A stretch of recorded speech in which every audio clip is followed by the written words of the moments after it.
IDE and trying to follow along through an IDE, I'm putting all the code up in slides, but this is all the code that you need.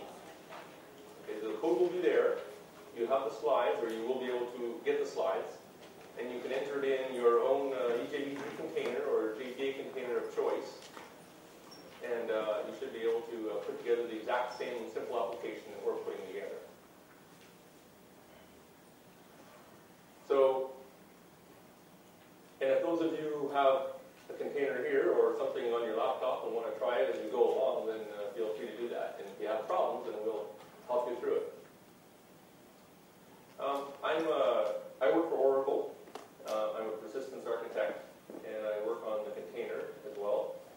I was the co-specification lead of EJB 3, that was JSR 220, which included JPA 1.0. I was also a member of other JCP expert groups, including the Java EJB 5 expert group, and currently sit on the Java EJB 6 and the JPA 2.0 under JSR 3.17, as well as JSR 3.18 and 3.16. I wrote a book with a friend of mine called Pro EJB 3 Java Persistence API, and I've been in persistence for my whole life, pretty much. So if there's anything persistent, then I think I've been there. Maybe the fact that I'm still working in persistence means I haven't learned it all yet. So I still have more to learn. We can just close that door maybe a little bit. That way we can keep the noise out, keep our noise in. I want to know a little bit about you and what your expectations are. Okay, how many people here have actually either used EJB 3 or JPA already?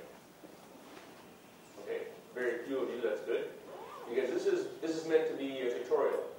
That doesn't mean that as we go along, those of you who've used it already can ask questions. Maybe you've used one half of it. Which part did you use, EJB 3 or JPA? Pardon? EJB 3. So you haven't used the JPA part yet. Okay, perfect. Well, looks like something's happening. I'll get one question. What the persistent means, what we are going to choose, the persistent provide topic or admin? Well, this is not, I'm not pushing you in either direction. JPA is a standard. So you should be able to, I'm going to be showing you code that is not provider specific. It's just straight JPA code. So it doesn't matter what provider implementation you use underneath. And that's the whole benefit of the specification. Yeah, for the reason of asking is that because I faced some problem while implementing Hibernate. So if possible, it can get some time to show that how the work is done in Hibernate. So I work for Oracle, so I'm not going to be able to help you with your Hibernate implementation, but I can help you with Kotlin. Oh, yeah. Kotlin then. Yeah. If it's an implementation specific thing, if it's a spec specific thing, I can help you. But I haven't spent too much of my life trying to find out what Hibernate does. That's the same thing what Kotlin does. Well, if it's a spec thing, then it's the same thing. If it's additional features, then they're different. Because each vendor has their own features that they offer. A lot of the features are the same, but a lot of features are different too. And I can tell you about all the features that Kotlin has if you're interested afterwards. Because, in fact, I think I have a couple of slides on a new project called Eclipse Link, which is an open source of Kotlin. Kotlin is open source now, so that's one thing people don't know. How many people here use either Spring or Kotlin or Hibernate or some combination? Okay. So that's the old way. You guys are obsolete now. What we heard a lot at Java 1 this year was how much people are kind of moving away from Hibernate and old ORM technologies as proprietary, and people moving toward JPA now. So the time has come where Hibernate is old and JPA is the new way. That way you're buffered from any changes in an open source project. So you can go forward, and you're always going to work. And in fact, if you hit a problem with your vendor implementation, then you can just change vendors. So how many people here think that soon enough you will be using EJB 3 or JPA? All right. And the rest of you probably think you'll never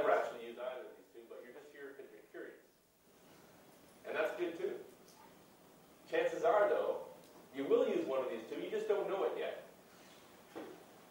Or maybe at the end of this, you'll want to use them, and you'll be pushing. So some of the questions that we'll answer is, firstly, how is EJB 3 different from the old EJB? And somebody asked me, do I need to know EJB 2 to attend this talk? And the answer is no, you don't. I will compare EJB 3 with EJB 2 regularly, so people who do know EJB 2 can realize what the differences are. But you don't know EJB 2. You don't have to know EJB 2 to learn EJB 3. In fact, in some ways, EJB 2 is kind of a barrier to learning EJB 3 because you're always thinking of the old way. Whereas the new way, EJB 3, is much easier and much less difficult to learn. What do they have to do with each other? You know, people think about, they mix the two up. They say they're the same thing, EJB 3 and JPA. And we'll learn what the differences are. Well, there's always people who say, in fact, I was at a talk yesterday where people talk about EJB, and EJB has always got this, this kind of stigma attached to it, where people say, oh, EJB, and almost for good reason, because EJB 2 didn't do a lot to further itself. Older versions of EJB were actually very difficult to use and didn't do a very good job selling themselves because they certainly weren't a technology that people found helpful. It was actually more of a bother than it was an assistance in some ways. So you've probably heard a little bit about EJB 3, and you heard how much easier and better it is. And so this is one question you're going to ask is, how much easier is it going to make my life if you're an EJB programmer? And lastly, I get some people asking me, I already use Spring and Hibernate, why should I even use EJB 3 and JPA? And by the end of this talk, you'll realize why. And if there's somebody coming out of the door who still thinks that they're good with Spring and Hibernate, I want to talk to them. Okay, let's go through the timeline. I hope you don't mind if I sit down. I'll probably get up now and then when I feel like I want to stand up. But since you're allowed to sit down, I figure I should be allowed to sit down too. It's a long time. What time do we finish, by the way? 1 o'clock. 1 o'clock, okay. Now, we're not supposed to have a break, but We'll take time out. we'll take time outs, yeah. We'll cheat a little bit.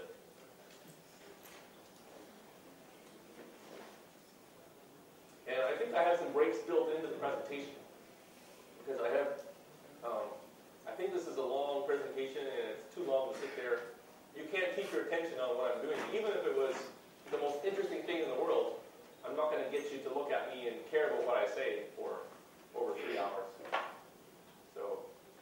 So going along, I don't know how many people here were around back then. I was, and I remember some of the things that were going on back in 1997. It turns out that when Java came out and the whole separation between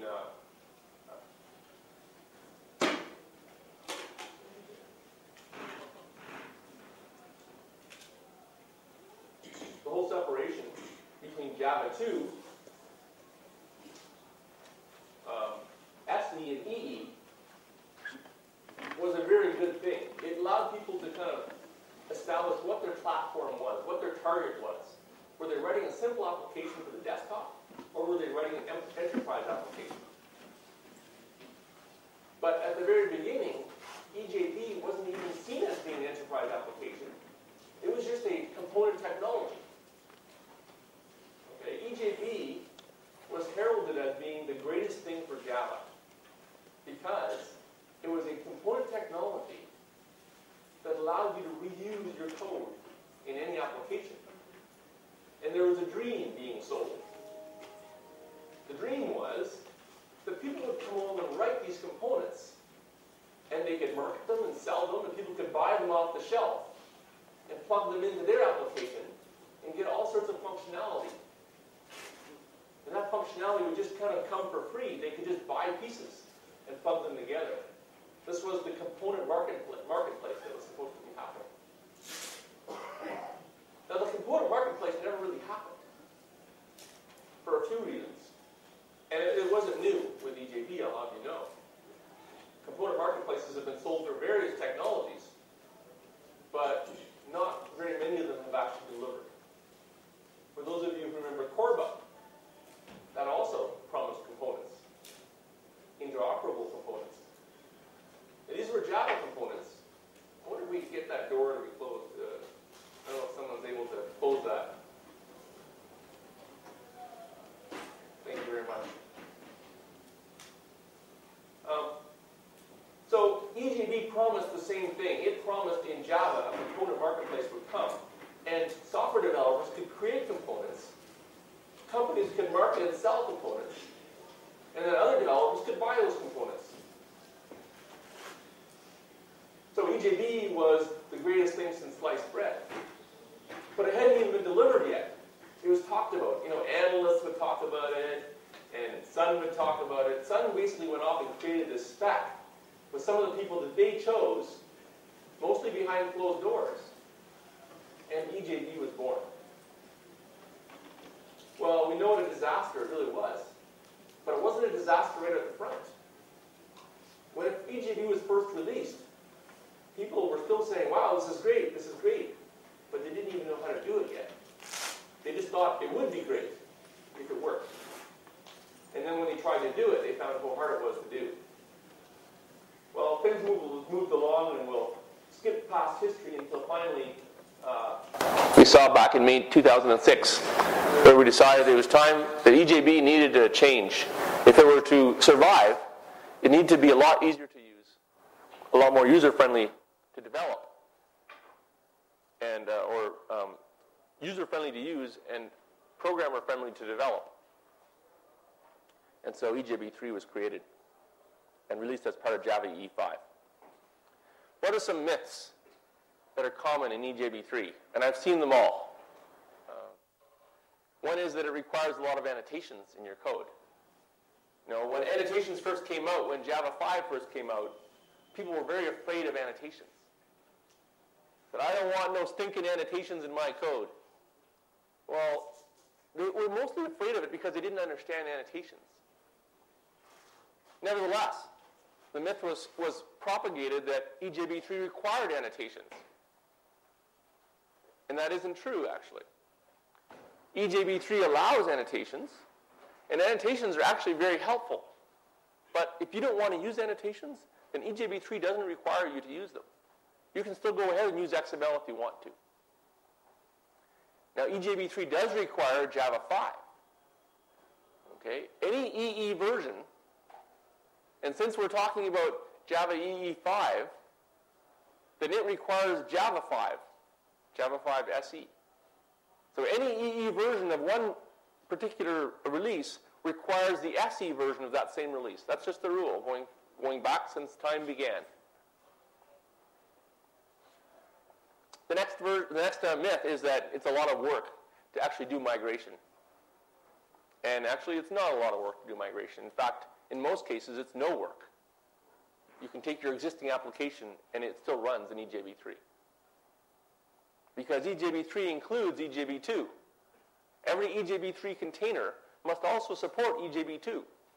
Now, hopefully, people won't go forward and keep writing EJB 2 applications because they're hard to develop, hard to understand, and harder to maintain. But EJB 3 applications are much easier to write. So we're hoping that people will move over. But any of your existing code will still work. And secondly, part of that, I guess, that same myth is that I can't use both of them together. In other words, let's say I want to take my EJB 2 application and move bits of it to EJB 3. I have a bunch of session beans, and I want to move some of them to be EJB 3 session beans. I will never be able to do that. And that's not true. You can do that. In fact, we spent a lot of effort making sure that you can do that when the spec was written. People were always saying that there's not enough vendors supporting the spec yet. And we know that there are basically every vendor except for IBM that I'm aware of supports EJB 3. The people who say it's still not as easy as other frameworks are the people who haven't actually used it. The people that use it freely admit that it is the easiest thing going. Okay, there's nothing easier than writing an EJB 3 component. It's easier than Spring. It's easier than any web framework. It's easier than any framework that I know of to write EJB 3 component. In fact, it's easier than anything else you can do almost in Java. That's a pretty strong claim. I hope I can substantiate that claim. And some people say it's too late for EJB. Well, it's as late as you want it to be. It might be too late for some people saying, I've given up on it. You can give up on any technology at any time. That doesn't mean the technology itself is given up. The technology is going forward and will continue to go forward. And it will continue to thrive and be developed. So certainly the specification is going forward and being developed. It has a future. Well, we all know what EJB is, so I'm not going to really talk about, that it's this. I've already talked a little bit about EJB in general. And EJB 3 doesn't change what EJB is. It's still a way to develop components. It's just a lot easier to do it now. And speaking of which, EJB 3.1 is going to introduce new kinds of components. So as you see down the line, you'll see that in EJB 3.1, you'll be able to do asynchronous components that are session beans and other kinds of variants of EJBs. You'll have more control over the EJBs. All right, I'm going to keep scratching.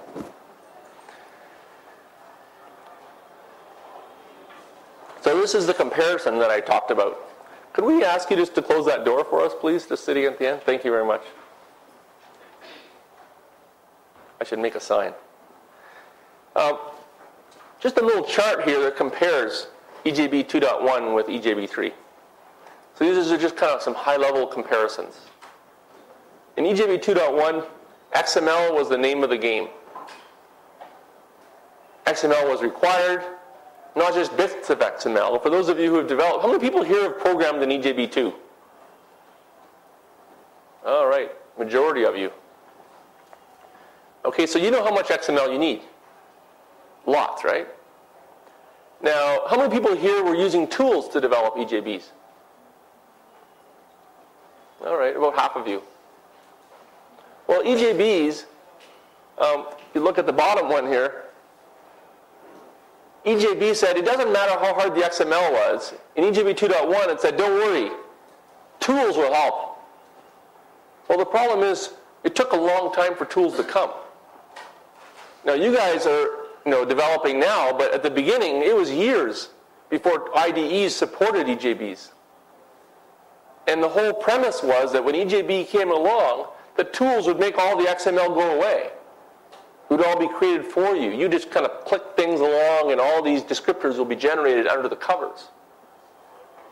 The reality was that, first of all, the tools didn't come. It took forever to come. Secondly, when they did come, they really sucked. And thirdly, they were hard to use.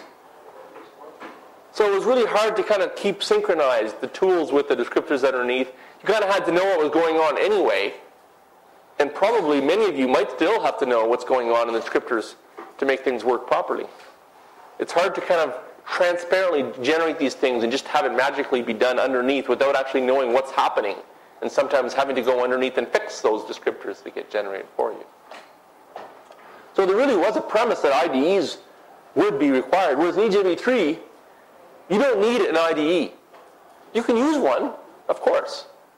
But you don't need to have one in order to develop.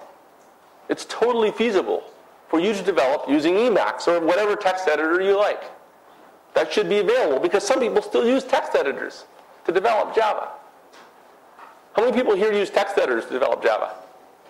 Not too many. There's still a few of you though. And everywhere I go, there's always a few people who do that. That's just the way people develop. People should be able to choose how they develop their Java. You shouldn't enforce that people have to use an IDE. Most people want to. That's fine. Now we're kind of taking from the top and taking from the bottom. So we'll move up to here now and say that in EJB 2.1, you had to have a bean class, you had to have one or more home interfaces, depending on whether you have local and or remote access, and one or more component interfaces of EJB object or EJB local object. All right. In EJB 3, you need the bean class and then just one or more business interfaces. In fact, in EJB 3.1, you won't even need the business interface. But right now, in EJB 3, you still need at least one business interface. But it doesn't need to be a component interface, and you'll see what the difference is later. In EJB 2, there are special rules for defining things. You had to extend stuff. You had to implement stuff. Right? These were all rules that constrained how you developed your classes. In EJB 3, they're just regular Java classes, and they become EJBs. So the difference is you don't have to develop an EJB to be an EJB like you did in 2. In EJB 3, you can create an EJB out of any Java class. And we'll find out how you can do that. Let's go to the bottom again. In EJB 2, you had to specify all the XML. It had to be complete. And if it wasn't complete, well, sparks would fly when you tried to deploy. You'd be missing this and missing that. You'd had some weird error. Sometimes you had a hard time finding out what the problem was at deployment, just because your deployment descriptor wasn't correct. Now, if you're using an IDE, hopefully you don't see that. But in the old days of before IDEs, it was a lot harder, because you had to hand code all that XML, and if you made a mistake, sometimes it was hard to even know, based on deployment, what that mistake was. You get some really weird error from the server that was coming from the XML parser or something else. And then the client access, finally in the middle, is been changed as well, and we'll see how you do that. Let's get on to the interesting part. That's our preamble. We want to create a session bean. So this is our first session bean in EJB 3. And there's essentially 5 simple steps. The 5th one's optional. The first step is you just create the contract. Okay, this is how you develop Java. You say, what's my contract between this component and other users of this component? Now, there was I just copied the slides onto a USB key that I gave to some random person who went away. I don't know if they're making them available. In fact, I think that random person is in that booth somewhere. And I don't know if they're making them available to you in real time. You know, I don't think there's a network here that you can get onto. But anyway, these slides will be available. So you need not copy down everything here. You can always download the slides later. Or if you email me personally, I can send you the slides. But it's kind of hard because I think the slides are about 8 or 9 megabytes. So the best thing to do, I guess, would be to see me afterwards. And if you have a USB key, I can always give you a copy. All right? So now you've got your contract in place. This is the way you all develop Java. You all say, I'm going to have my API here. This is how users call me. And then I create my implementation. All right? That's the way you develop Java. You say contract or interface and implementation, they're 2 separate things. That was the new thing that Java introduced. The 3rd step is actually adding the metadata to say that this is a bean, it's a session bean, it's stateless. Indicate to the container that it is a stateless session bean. There has to be some way for the container to know that it's a stateless session bean. Otherwise, it would have to read your mind. And containers haven't quite gotten that far yet. 4th, you have to package it up into some unit. In EJB, we still use the jar concept. So in EJB jar is the way that you package something up. In EJB 3.1, coming along, you won't even need a jar. You'll be able to put your EJBs in with your web archive. So if you have a servlet or JSP, you can put your EJBs in the same WAR file. That's in 3.1. But for right now, in 3.0, you still need a jar file. And then you can watch it deploy. So here's our sample application. We're not going to actually look at the web tier because that's not interesting to us. We don't have time for that, and it's not important. You can have any web tier in the front end. We'll assume that the web tier is local. It might be remote, whatever. But for our purposes, we're going to make it local. So we're going to make this a local business interface. And we're going to have a bean. And this is going to be a bank account. So we have an account operations interface. And the underlying implementation is going to be a stateless session bean. Then we're going to have a single entity at the persistence level for now, which talks to the database. So we can't get much simpler than this. This is a simple application that we're going to use to learn. And then we'll build it out a little bit. So step 1, create our business interface. Here's our interface, account operations. And here's 5 operations that we're going to create on our business interface. Does anybody notice anything special about this interface? Yeah. The special thing about this interface is there's nothing special. Right? It's just the same old interface that you develop in Java. It doesn't have to implement or extend anything. Well, it's just an interface, so it would only extend. In EJB 2, it used to have to extend a special EJB object or EJB local object. We don't have to here. And as such, we don't have to do anything special within the interface as well. These are just regular methods. So we created our contract. Part 2. Create the bean class. So here's our bean. We're calling it account operations bean. And what does it do? It implements account operations. Isn't that bizarre? We're implementing our contract. Well, that's actually different from the way EJB 2 worked, isn't it? EJB 2, you're discouraged from implementing your contract. Right? In EJB 2, you kind of weren't supposed to do that. That always seemed really weird to me. Because if you have a contract and you have an implementation, the implementation is supposed to implement the contract. Right? That kind of gives you this type safety and everything of all the methods that are supposed to be offered.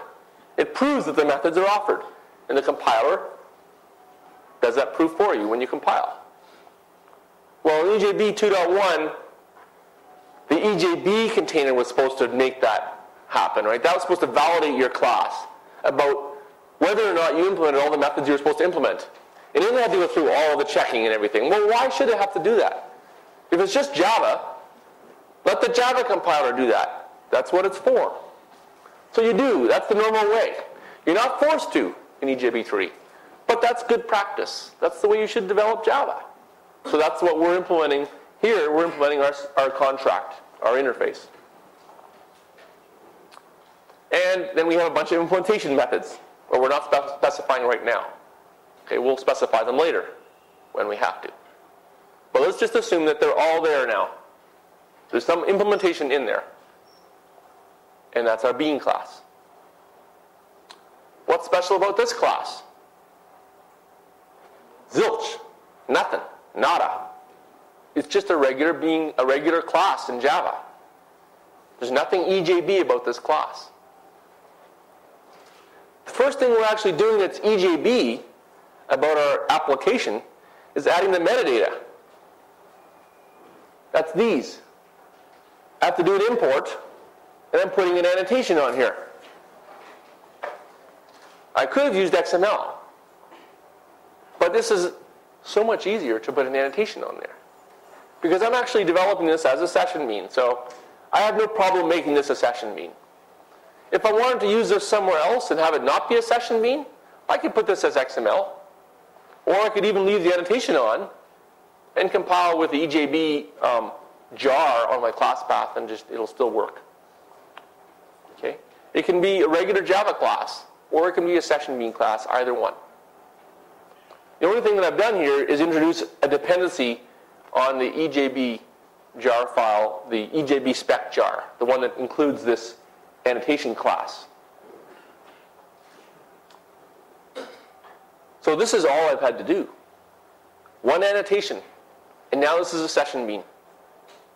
I can't imagine anything being easier than that. I package it up in a jar.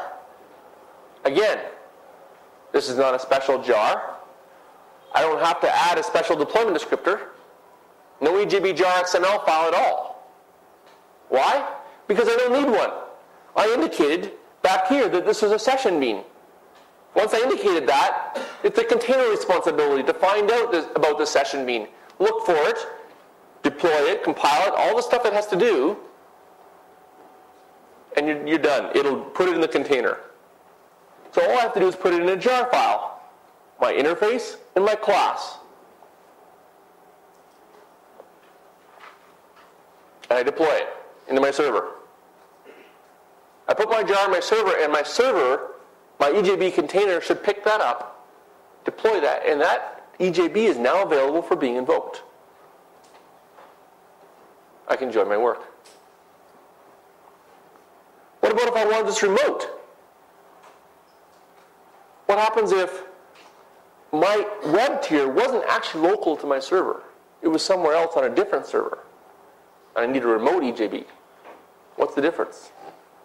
Well, the only difference would be that I would put a remote annotation on either the bean or the interface. And that would make that interface be a remote. What about all the other stuff I used to have to do? What about all the remote exceptions in the interface? Remember, you used to have to throw remote exception on all my methods. I don't have to do that anymore. Why don't I have to do that anymore? How can I get around doing that? If it's remote, that means it's going over RMI. If it's going over RMI, well, RMI requires a remote exception, which is checked. So how can I get around that? Well, the EJB container is doing the work for you now. The EJB container is doing the catching of that checked exception and converting that into a runtime exception. So you will get an EJB exception with a nested remote exception if you do have a remote exception that happens as a result of a call. All right. Now, if you have any questions along the way, don't hesitate to ask. This is why we have so much time. You can ask questions and we can answer them as you go. So just hold your hand up or yell it out, whatever you're comfortable with, and we'll answer as we go. So, any questions about remote exceptions so far? Or anything that we've talked about? All right. So, runtime exceptions make things a lot easier now. With an EJB exception, it's a runtime exception. It's not checked. It can just be thrown by the container. You don't have to say catch EJB exception. And it's going to do the catching for the remote exception for you. Okay. So that was it for the session bean. That was all we had to do to begin with.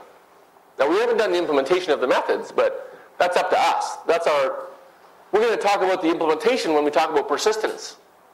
Why? Because that's a domain-specific thing. It has nothing to do with EJB. That has everything to do about our account application.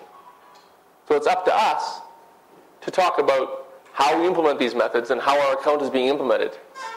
The EJB container doesn't put any constraints on us. Now, what about lifecycle callbacks? Some of you may have been wondering, well, what about if I didn't have to extend, or if I didn't have to implement, rather, session bean in my implementation class, what about these, EJB create and EJB remove and all these lifecycle methods that used to have to exist? Well, it used to be that they were required. That every bean class had to implement all those methods. And how often were these methods empty? Right? Almost always. In fact, that was part of the beauty of the IDE. It would just generate these empty methods for you. You didn't have to implement them. Well, that's not a beautiful thing, actually. That's a very sad thing. That you have to have all this code cluttering up your class when it serves no purpose whatsoever except as a requirement to be fulfilled by the EJB container. So in EJB 3, you don't have to specify lifecycle methods at all. If you don't need them, you don't include them. And remember that our class didn't have any. Now you may want them. You may have stuff to do in an EJB that is a lifecycle callback, and then you can add lifecycle methods to those implementation classes. And you can do that, again, through one of the other ways, annotations or XML. Now, I'm going to show you both, I think, in some of these cases. I might not, actually. I might show you the annotations most of the time, and sometimes I'll show you the XML as well. But I don't remember if I've shown the XML for lifecycle methods. It's just a lot easier with annotations, and you'll kind of see that when we see some of the XML snippets. So these are the available lifecycle methods. These are annotations, okay? And I can specify these annotations on a lifecycle callback.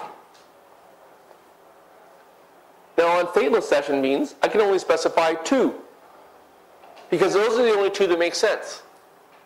It doesn't make sense to have passivate on a stateless session mean. And that was another weird thing about EJB 2. You implemented session mean, but it didn't actually differentiate between stateful or stateless.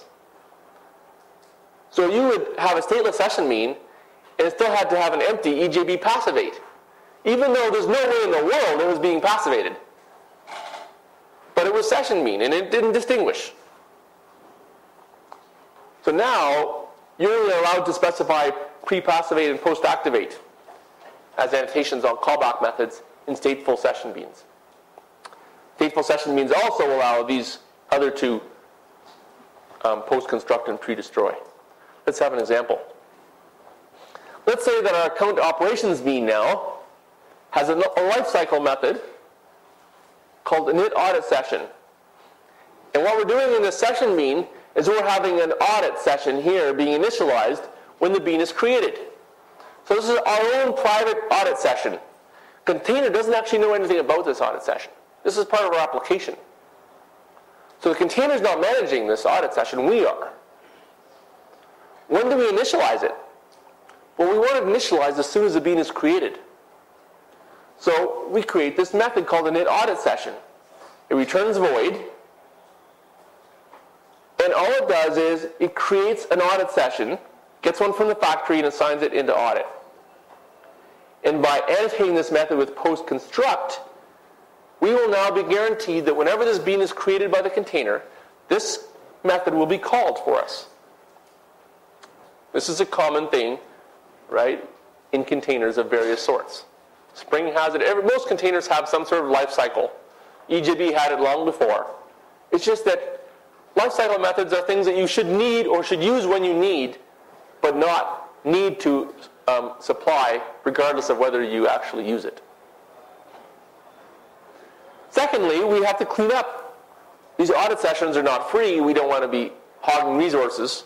So when this session bean goes away, we want this pre-destroy callback to be invoked and the audit session to be closed off. And that's all we need to do to manage our own audit session. We add these 2 annotations, creating these 2 methods, and this allows the audit session to be initialized. So whenever we call some method in here, whatever method it is, we can invoke our audit session and audit what happens in our account operations. Any questions about lifecycle? It's very straightforward. I could have other callbacks as well. If this was a stateful session mean, I could passivate, and it'd probably do similar things. The question is, does it always have to be private? And the answer is no. It can be public or whatever access. It does have to return void, because you shouldn't be returning anything to the container. The container is calling this. But it can be called anything you want to call it, and it can be any access mode that you want to make it. Okay? Yes? These lifecycle methods that we have here, they're equivalent to the EJB create, destroy, activate, and passivate. Are they equal? Yeah. Pretty much. They're pretty much equivalent. There are some differences in that there is no EJB create. Okay? The difference is that on a session bean, if you want to initialize stuff, then you can invoke it to initialize it. But there's no EJB create. This is equivalent to the post create, in a sense. The one that's useful as a lifecycle callback. But we don't have a post create for a session bean. We have only Oh, I'm sorry. EJB create. I've forgotten all the old system already. I've been doing EJB 3 for so long, and I have, yeah. So for entity beans, there is no lifecycle callbacks at all, in the same way that there was before. So do we still have bean-managed persistence and all that stuff?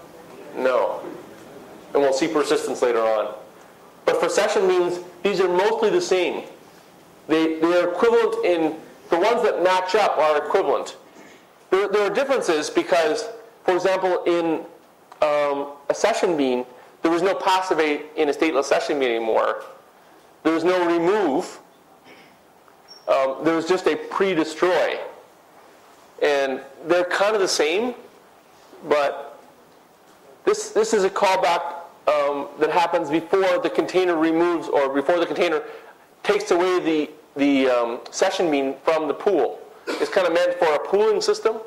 And so if it's removing the thing from a pool, then you'd call pre-destroy. Would it not have been cleaner if it had just been called construct, destroy, activate, and passive instead of post construct, pre-destroy? Well, so the question is, would it not have been easier to take the same names? And the answer is, it might have been, but in some ways, these are different. We could have named an annotation the same, but these are not the name of the method. These are just names of annotations. So these are placed on the method of your choice.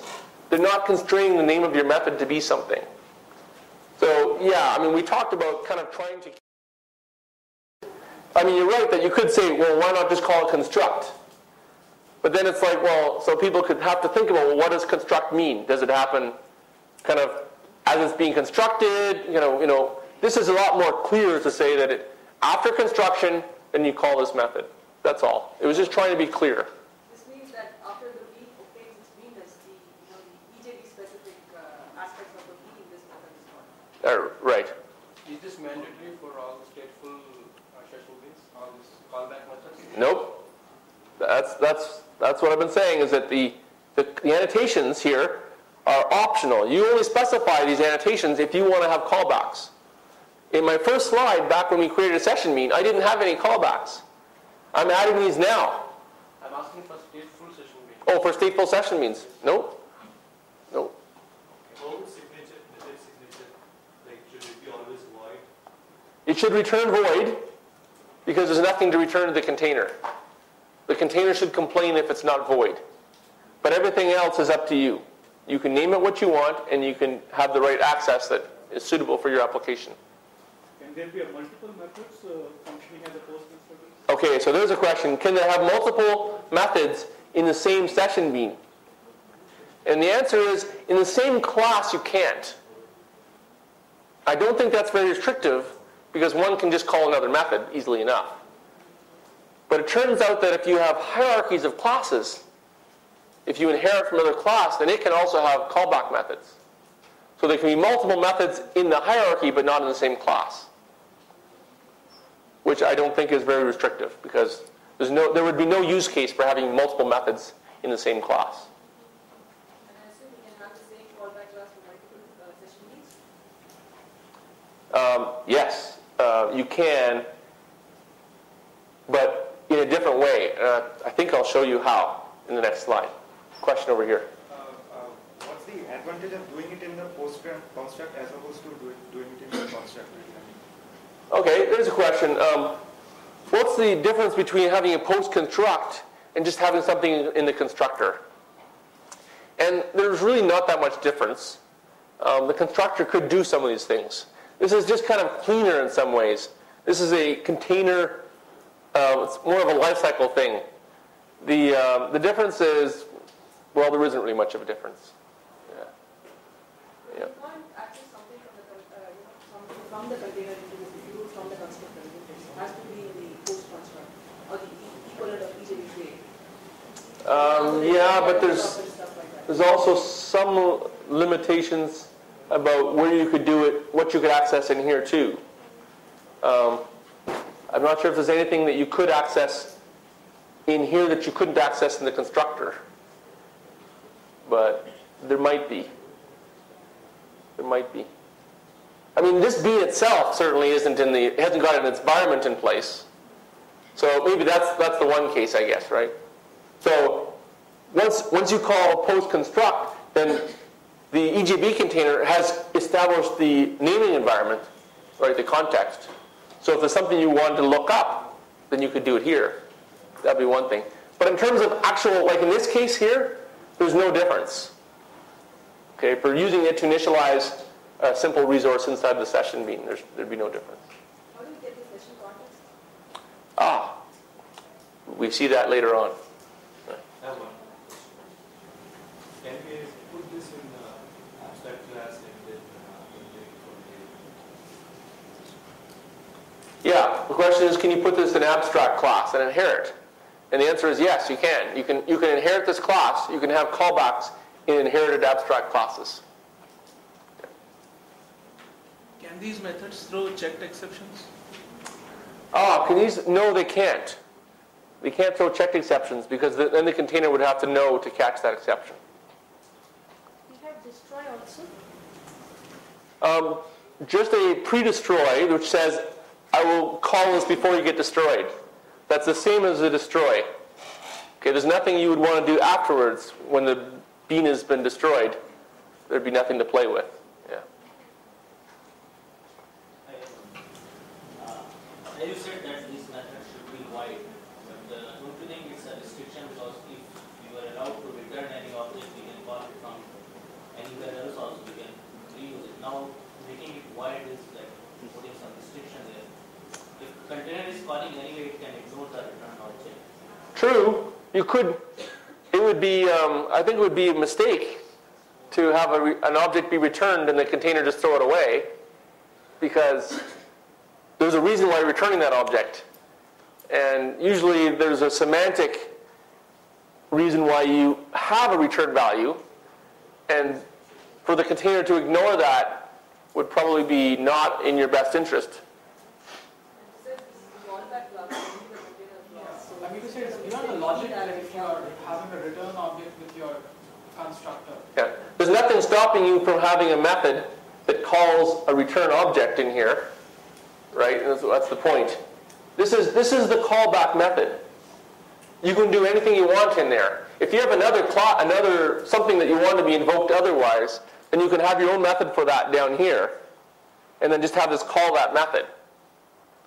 But you're right, technically, that, well, why should I even have to call that from inside this method?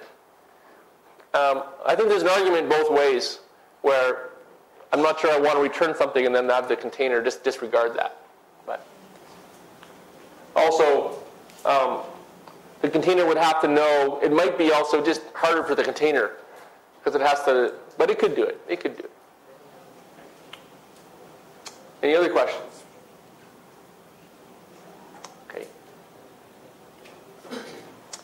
All right. Interceptors.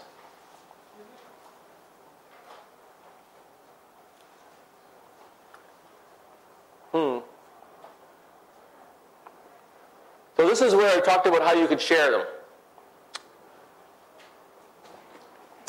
How many people here have used, question. Like in case of hierarchical beans, what is the order of callbacks in Interceptor? Topmost first. The same as constructor or? Yeah, it's topmost class first. It'll go as you go down the hierarchy.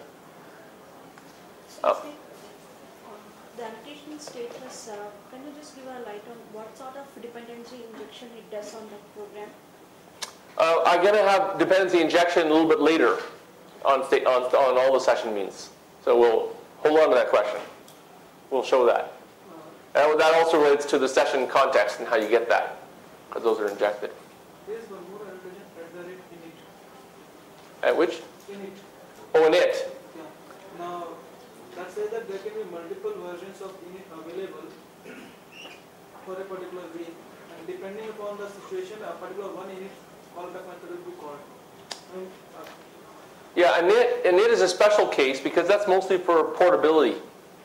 That's reporting between EJB 2 beans, where you want a init call which says it's like the home method that gets called on it. So that's kind of a special case, one that I don't generally talk about a lot because it confuses people. I don't want people to think that they have to put an init on their beans when it's really only useful for porting.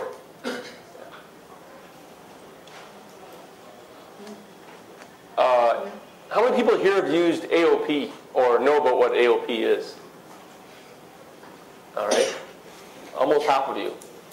AOP, or aspect-oriented programming, introduces the notion of cross-cutting, or the ability to intercept your component, your class, with some other logic. So in other words, aspects are created and applied to your classes across the whole application, typically. So for aspect-oriented programming, there's a whole language built around that, and a point-cut language, and a way to define what these interception points are, and how you should intercept them, and what code should be run at different times when a class executes, and so on.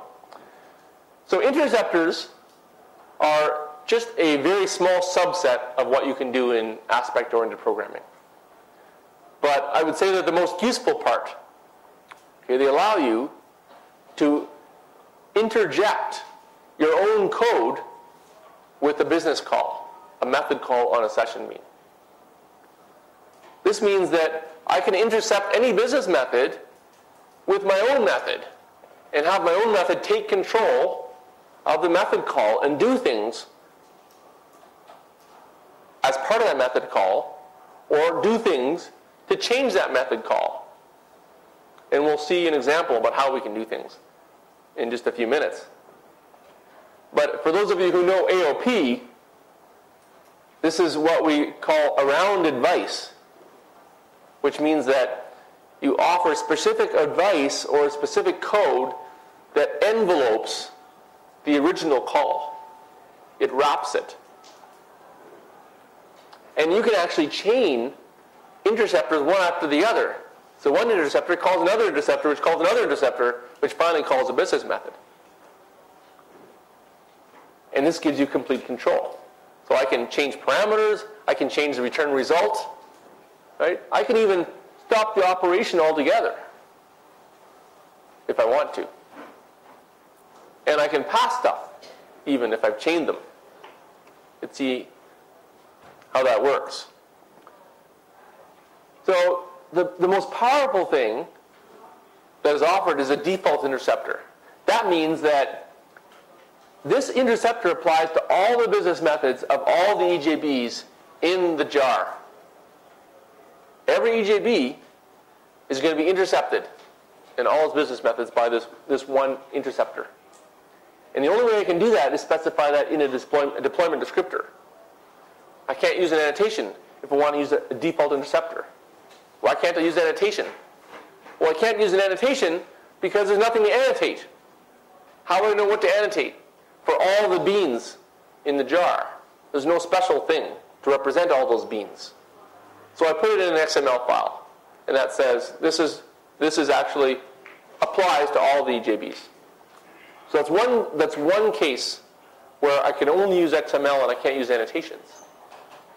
And that's in general the case for XML and annotations, is that annotations are really good for specifying things about the bean, but annotations aren't good for specifying things about a lot of beans, because there's nothing to annotate anymore. There's not one thing to represent all those beans. There's not one Java thing to represent all those beans. There's a class-level interceptor scope as well, which says that I want interceptor to apply to every method of this class. Or I can just apply it to one specific method and none others. So let's create our own interceptor. I'm creating a regular class called profiler. This is my example of an interceptor for our count operations bean. This can be called anything I want, this interceptor class. I have a method on here that returns an object, and it can be called anything I want to, and it can have any access. But it has to take a parameter called an invocation context. And we'll see why as we look inside the method. And it also has to throw an exception. So this is a special signature. These are interceptors. These are more advanced usage. Okay? If you're using interceptor, then you kind of have to know what you're doing. But I'm going to make sure you guys all know what you're doing. So we're going to teach you this interceptor. This interceptor is just going to profile how long it takes for a given method call. So every count operation method is going to be profiled based on this profiler. So the first step is we want to implement how this profile works. And we're assuming in this profile method that we're intercepting the business method, that we're getting called first. So the first thing we do is we get the current time, and then the last thing we do is we find out how much time has elapsed. We can also get the method from this invocation context that was being invoked. This says what business method was actually being invoked on this account operations. And I can get a logger and then log out what it is that the method was and how long it took to invoke. What happened in the middle is the execution of the method. How does the execution of the method happen? It has to happen by me calling it from inside my interceptor. And I call it, I make it happen, I invoke it by invoking my invocation context with the method proceed.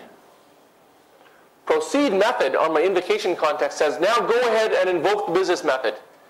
You've been called first, you've had your chance to do your thing, now invoke the business method, please.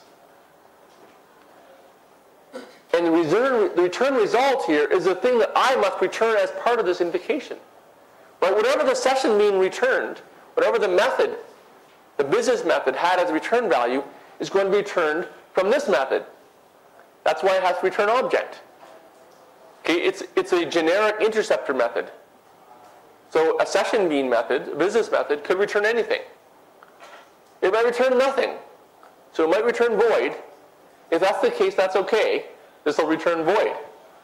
But it might also return something valuable. And we want to keep that valuable thing and not throw it away. So we return the result of proceeding through the invocation. So what's happened here? Someone's called deposit on our session bean. Right? They've come from their servlet, they've called session bean deposit, and the EJB container said, whoops, deposit has an interceptor on it. I'm going to call the interceptor. And the interceptor is this class and this method. So it calls profile. So now it's calling profile, and in order for that deposit method to be invoked, I, inside my interceptor, have to say proceed. So now it goes into the deposit method, and it returns, and I have to return the result from that. Now I can change the result if I want to. I can return something different. I can throw away whatever deposit returns and return 0 and say, ha, you've got nothing left in your account. That would be a very evil interceptor. But I could. Okay. Now, of course, interceptors are only allowed to be deployed as part of your deployment. So you as a developer, it's the same person who wrote the bean as wrote the interceptor, chances are, so you've got the same privileges. So they're not a security problem there. How do I actually tell a container to invoke this interceptor? Well, this is how. On my count operations bean that said stateless, I also included an interceptors annotation that said, this is my interceptor, please intercept all my methods with this class. And now the EJB container is going to use this as an interceptor class and intercept every one of my bean methods with my profiler method. Okay? But only on my count operations bean. If I had other beans, it wouldn't intercept those other beans because it's only defined on this interceptor. If I only want to intercept withdraw method, I could annotate that one method. So now I'm only going to find out how long withdraw operation takes. All the other methods are not going to be intercepted. Okay? Any questions about that? Yeah, if you have a specific interceptor, how do you specify it? Right now you're doing profiler.class, that is a generic interceptor. I'm sorry, I didn't hear that? I'm saying right now you're saying interceptor profiler.class. Yes. So in the profiler class, you are going to a method. Can you go back to the last slide? Yeah. So you're saying you're having a method over here called profile. If you have profile 1, profile 2, which is doing different kind of interception, how do you identify the method in the session B? Okay, so the question is, how do I identify the method in the session bean or the interceptor? How do you relate a session B method to interceptor method? This is how I do it right here. I say intercept this method with this interceptor. And this interceptor, the method on the interceptor is this method. If I want to have two methods intercept, then I would add another interceptor class. So this could be interceptors. That means this is a comma separated list. And I could add multiple interceptors. Okay, that's the chaining part. Can one interceptor class can have multiple interceptor methods inside that? You can't have multiple interceptor methods on a single class. And nor should you. Because if there's two different interceptor classes, two different interceptor methods, they're both doing different things. So they both should be separate classes. You can pass information in the context. Right? This invocation context actually has data in it. You could put things in there and pass it downstream to other interceptors. And they could pull that stuff out and look at things if they wanted to. Right? So there's lots of available power there. What's the significance of around invoke annotation?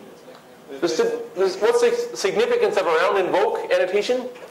This is trying to describe that this is an around advice for AOP people. It says that I'm invoking this around the invocation of the bean method. Okay? So in other words, this method will be invoked, and it has to invoke inside of it. It gets a chance to do stuff beforehand. If I wanted to do anything beforehand, I could do it. Or if I want to do something after the business method, I could do it too. So I go around the call, and I can do things. But is there any concern if I just miss on this return and I don't actually proceed on that method? Will there Yeah, the result is that that method doesn't get called. No, that's... You can do that. That's fine, but will around invoke cause any kind of exception on that basis? Nope, it won't. You have all the power now. You have the power to do whatever you want with this business method. So are there any other annotations similar to? No, this is the annotation for, you could have had a pre-invoke. AOP allows you, so this means you get intercepted just before, then the container would then call the method. But this is much more, this includes all those things. Because you could just leave that code out afterwards and just say return, and that would be the same as a pre-invoke, as long as you called it. The only thing is you have to know how to call the business method. That's the only difference. So like I say, this is an advanced feature. You have to know to do these things and understand what interceptors are about. But once you understand them, then they're very, very powerful. Question? Is it this around invoke and other annotations specific to EJB, or can it be applied in normal cases? Is it specific to EJB? Yes, this is the EJB annotation. So this talk is about EJB 3 features. And if you're not an EJB container, then Java EE, well, Java EE includes EJB, so it's going to have it. But if you're in a Java SE environment, then there will be no interception because there's no container. So it can be used in JEE JEE as an EJB. Yeah. Now, in fact, interceptors are defined in the platform. Okay, they're in a Java X, I think, .intercept. I didn't include the package name, but they're actually in a common annotation spec that this was defined. We first talked about these in EJB 3, but we pushed them up into the platform. Okay, so that in the end, you'll be able to intercept other components as well. So in Java EE, you can intercept other stuff. The container supports this EJB feature, but can I use this interceptor on my normal class? not in a session. As long as a normal class fits the definition of a Java EE component. A servlet can be intercepted, I believe. There's a whole list of components that you can intercept in the Java EE spec. And so servlets and other things, you can define interceptors. Might have a business question over here. What actually made you come up with interceptors? Because you only said that it will be the same developer who will be developing the session B and writing the interceptor. If I'm the same developer, I can do the same thing in the session B rather than coming to an interceptor, because this is not from 2. EJB 2 didn't have interceptor. No. You came up with 3. There must be some business behind it. Or oh yeah, absolutely. I mean, the question is, why do we put this feature in? And the answer is because it's so helpful. Let's say, even whether or not I'm the only developer, I mean, that may or may not be the case. You might have, there are some companies that have different phases of development. People that supply the contracts, and some people add, other auditing, for example. So maybe someone would have added these lifecycle methods. And there's a possibility of someone adding another interceptor who is still part of the trusted development team, but maybe not the same person. But that's a side case. The real use case for this is for the same reason that aspect-oriented programming is useful. And that is, I can have things like, logging is the common aspect-oriented programming aspect, right? That's the thing where I can cross-cut my application with a logging aspect and do that using interceptors, right? And not have to put my code littered with logging statements all over the place. Or, and here's the one that I really love it for.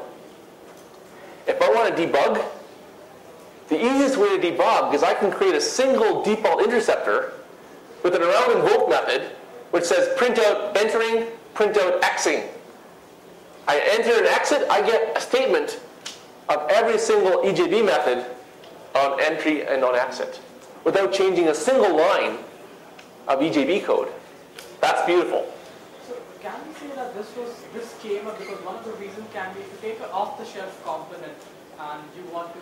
Yeah, not really. No, that's not really the reason why this was created. This was created because AOP provides a lot of use cases. And this provides that same use case. Okay? Can I get someone to close that door for me, please? Can we attach this before advice? I'm sorry, just wait a second. I can't hear you. Thank you. So it's actually for an around advice. Can I do before advice and after advice? Yeah, so the way you do before advice and after advice is you leave that part of the code blank. Yeah, but do we have a separate annotation for that? No, there's no separate annotation. There's only a round invoke annotation. Actually, it's a method level interceptor, right? It's a method level interceptor. So how to do a class? Well, so wait a second. This interceptor doesn't know if it's method level or not. This is just an interceptor. Okay. Whether it's method level or not determines how I hook it in. Okay. In this case, I've hooked it in different ways. Yeah, this is actually a method level. How to do it for the... Well, it's a method level down here, but you're saying it intercepts a business method. But how many business methods? Yes. No, like we have two categories of interceptors, right? Class level and method level. Well, there's nothing, you can't invoke a class. You always invoke a method on a class. Okay. So, I mean, it has to be a method level interceptor because what else can you invoke? Yeah. Can these interceptors dynamically added or dynamically enabled or disabled? The question is, can you dynamically enable or disable interceptors? That's a good question. The answer is yes, you can. And you can do so in very specific ways. You can disable interceptors for a class or for different methods. And that's, I don't tell you how. But you can. There are some annotations that you can do that with, and there's some XML that allows you also to do it. Okay? So what is the power of these interceptors? Like what all things you can, we saw some logging thing happening, but what all things, like can you modify the base class, whatever is getting intercepted? Yeah, you could. I mean, well, modify the class itself? No, so what I'm saying is the runtime context of that class. I just want to know what is the power of these interceptors. Yeah, well the power is fairly absolute. Let's say that I want to, you can use this for security, for example, as well. let's say that I have a user in here. If we start securing our account and you have to pass in a username, I could, in an interceptor, check username against whether that person is allowed to access that operation, and if they're not the right user, veto the operation. Right? I could say, I'm not going to call this operation at all. I'm just going to return some exception saying, user not allowed.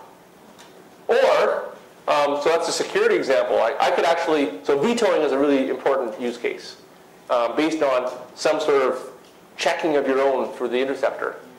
Yeah, there's a lot of things. The other thing is, I could, let's say I could use an interceptor to change the result of a method. Let's say that I'm returning phone numbers. I could actually use an interceptor to add the country code on every phone number that gets returned. Right? So it just prepends the return result, the string, with the country code. So I look in the context, I look at the return result, or, sorry, a parameter. I can change a parameter going in too. Look in the context, change the parameter. I can affect what goes into the method. I can affect what comes out of the method, what gets returned to the user. I can affect whether the method gets called. I have all control, all power. So can you access these class level variables and all those things? You can't access, okay, so the question is, can you access the class variables? I don't think the invocation context gives you the, does it give you the method? Does it give you the instance? I can't remember if it gives you the instance. Well, I can pass the class as another parameter. no, but it's not the class, right? You want to know whether the instance that you're invoking on it. And I can't remember now if probably, but I can't remember, to tell you the truth. Yeah, probably public variables. Yeah, on the invocation context. I'll check on the break to see what the invocation context is. I can't remember. It seems like we should have.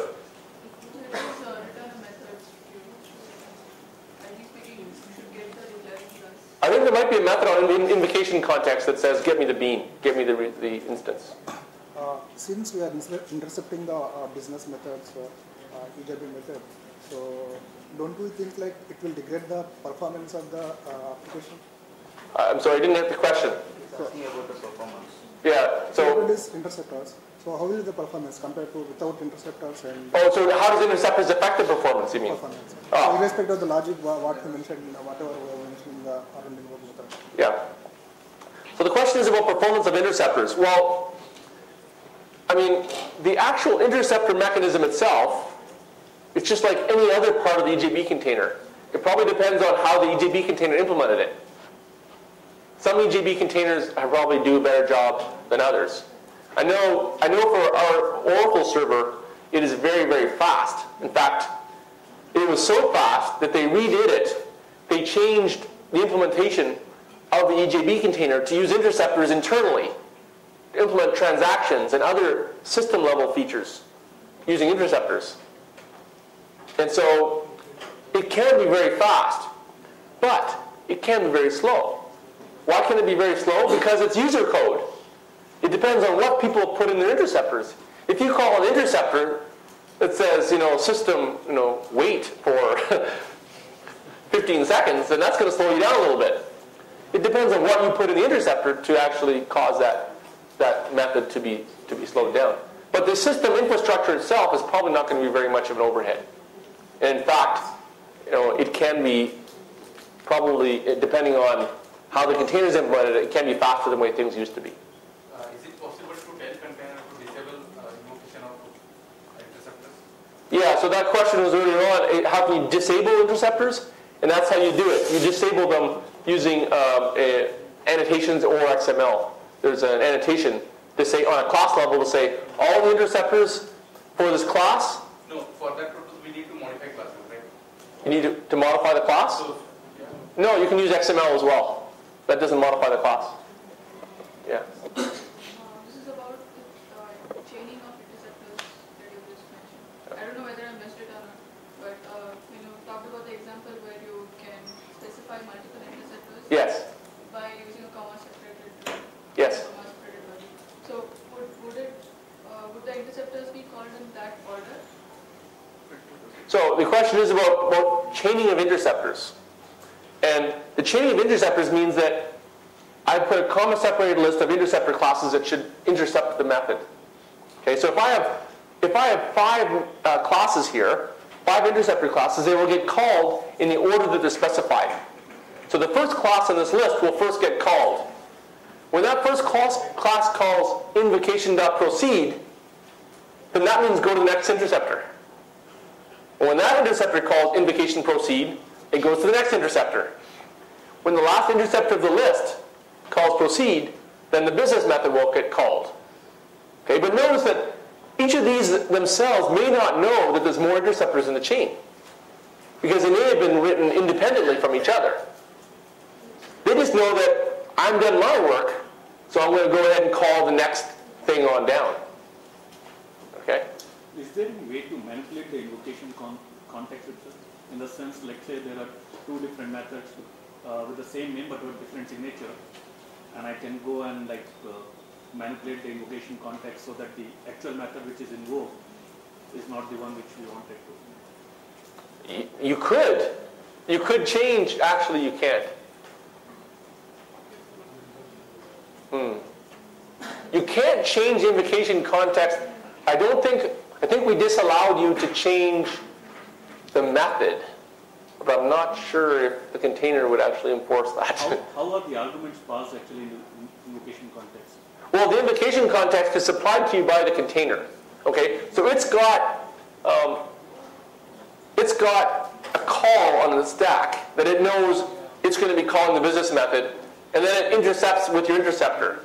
The question is, does the container actually remember that call, or does it not? It might be implementation specific. Some might actually let you, and some might not. Some might say, I'm not calling this anymore anyway, so I'm going to throw it away, because it's not. You are. You're calling proceed. Yeah, so at that time is it divided? But it has to kind of know what method to call when you call proceed. And so depending on whether or not it inserted that into the invocation context or whether that keeps that from its memory before it called you, that depends on the container.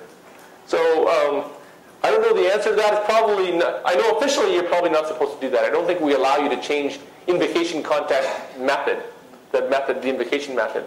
But some containers might let you get away with it. I don't know. Actually, you don't require to change the invocation context. You have to change the method that you want to call. You can just don't call that invocation proceed and call the other method that you want to call. Yeah, you could do that. But the thing is, I'm trying to remember, I think you get the bean back. If you don't get the bean, then you couldn't do that. Yes. So as long as you get the bean and you know what the signature is and that stuff, then you could just call it directly yourself, because you have all power. One possibility could be that you just want to manipulate the argument that is passed. Let's say you know that every time. Yeah, generally you don't want to change the method that's being called. That's not what I would say is a normal use case. Okay.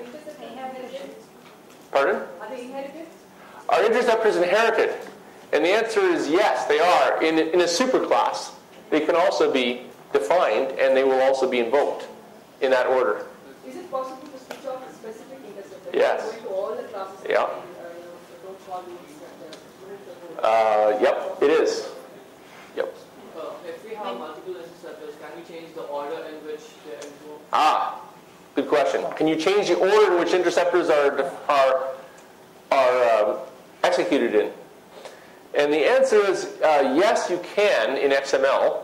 That would be the only way you could do that. It gets more complicated though, because all these questions that you've asked, they're all possible. And because they're all possible, that makes the feature a lot more complicated to use. And so you can do this in XML. But the XML gets really long and ugly, I gotta tell you. There's no other place to do it. Annotations make things really nice. It's clean and neat and tidy. But in truth, XML is a lot more useful in terms of interception because it really is a separation of concerns. It separates it from the class itself. And you don't necessarily want to always have to put interceptor on the class. Right? Sometimes you want to separate this aspect from the class itself. So you don't want to annotate the class. It's fine to put that there, because this is your interceptor, but you may not want to put that there. You may not want to put it either, may not want to put it either here or here. because you may want to separate it from the implementation itself. So that's where XML comes in. But I got to admit that the XML is kind of ugly right now, because it's got to define what the class is and what you want to do, and so it's this bit of stuff. I know it is possible to switch on and switch off the interceptors using the XML, but is it possible to the application container itself it has been disabled or enabled? I'm sorry, I didn't hear the last part. Is it possible to do which? With the application server itself, with the configurations of the application server XML? Yeah. In case now, one of the examples what you mentioned was like roles and privileges can be used for this interceptors. So in case if I implement this kind of business logic with interceptors, and if it has been disabled from the application server itself. Not sure I quite understand the question. There's things that you define in the application server XML, such as security things, for example, that every application server might allow you to do. And interceptors will allow you certain hooks into particularly the EJB container or the server container or whatever. Those hooks may or may not be provided by your container. Like you're talking about a container-specific feature. So it's really container-specific whether or not they allow you to override that. And I can't say the spec allows you that because it's not really a spec level thing. I'm not sure if that was your question. When we have multiple interceptors, a common data can be shared among them. Yeah, that's where the invocation context comes in. I think there's like a map that you can put stuff in. And one interceptor can put stuff in there, and then another interceptor down the line can pick that stuff out and look around at it. And I have another question. You said like when we have multiple interceptors using XML, we could change the order, right? But the XML actually comes much earlier, right? When we are loading the context, the XML part will work. Actually, these things will happen only at the runtime using the dependency injection. So here, actually, how the XML will help us to change the invocation order of the interceptors? Well, the XML is deployment XML. So the XML I'm talking about is XML that you're supplying at deployment time. The container reads that XML and processes it. And then it remembers exactly at runtime what the order of the interceptors is given a specific runtime call configuration. So just like it configures everything else about the EJB, it might configure the transactions. You might specify different transaction attributes, all these kinds of things. It stores that all on its own internal structures, and it does the same for interceptors. Can I hold the execution of my business method using the help of the interceptors by having some filtering criteria? Can I hold the execution of my business method? Can you, by having what kind of filtering? Let's say I have an around advance, the before part is doing something, then unless and until I say that invocation.proceed it will not call my business method. Is it possible to hold the execution based on some filtering criteria? Yeah, absolutely. You control what you want to do, and so depending on what the filtering criteria is, you can hold execution. Just depends on what you want to filter on. Yeah. No more questions? All right, let's go to dependency injection. Oh, sorry. One last thing. The question was, how do I share lifecycle methods? Interceptors can also define lifecycle methods. You can have a lifecycle method on there instead of an around invoke. Okay, and so I could define that interceptor as a lifecycle method, so that lifecycle method as an interceptor, and then define that interceptor on multiple. So that means it's removed on every method call. No, it just depends on the scope. Depends on the scope. I can define that in any scope. Yeah. Suppose if I don't want to call proceed in the interceptor. Sorry? If I don't want to call proceed in the interceptor, yes. What will be the return value for the original method that is actually calling this? Well, no, it will be, because you didn't call anything. Whatever you return. Okay. So if you don't return anything, then you'll probably get a compile error because your method says return object. So you've got to return something, and Depends on what you return. You could return null or you could return whatever. But Return null will do? you can return null if that's what you want to do. No, but the case is like the one which is actually calling this method might not know about the interceptor, right? Suppose if He doesn't know about the interceptor, correct? exactly, and the original class doesn't know about the interceptor. The withdraw method. The bean class? Yes. Exactly. Okay. So how exactly it will check that if suppose proceed is not if the proceed is not called in this particular method? Yes. How exactly you ensure that no, there should be some return value to the original class which is calling that? How does who ensure that? Yes, exactly. No, that's my question to you. You said, how does it know? How does who know? The client? The client doesn't know anything. They just call the business method. Exactly. The provider? They don't know anything. It's up to the supplier of the interceptor. So remember, this interceptor has to be deployed with the bean class, right? Or as part of that jar. So it's part of the kind of deployer or whatever, right? That all has to be kind of one package. You know, you can totally just kill yourself with an interceptor if you want to. It's possible. Interceptors are very powerful, as I've said before. And it's up to you to develop them properly. No one's going to be looking over your shoulder. The compiler will be the only person. The compiler says you'll return something from this method. What you return is up to you. It's according to your code.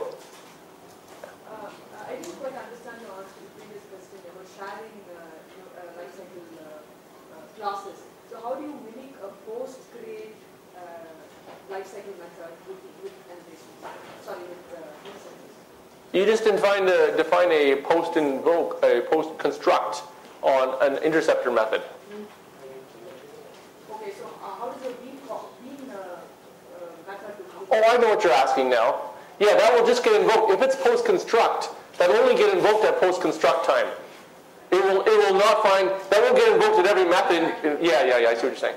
Yeah, the container's smart enough to know that gets invoked when the bean gets created, and that's it. Yeah. Can you give one example? Do you have any examples of having the lifecycle methods? On the interceptor?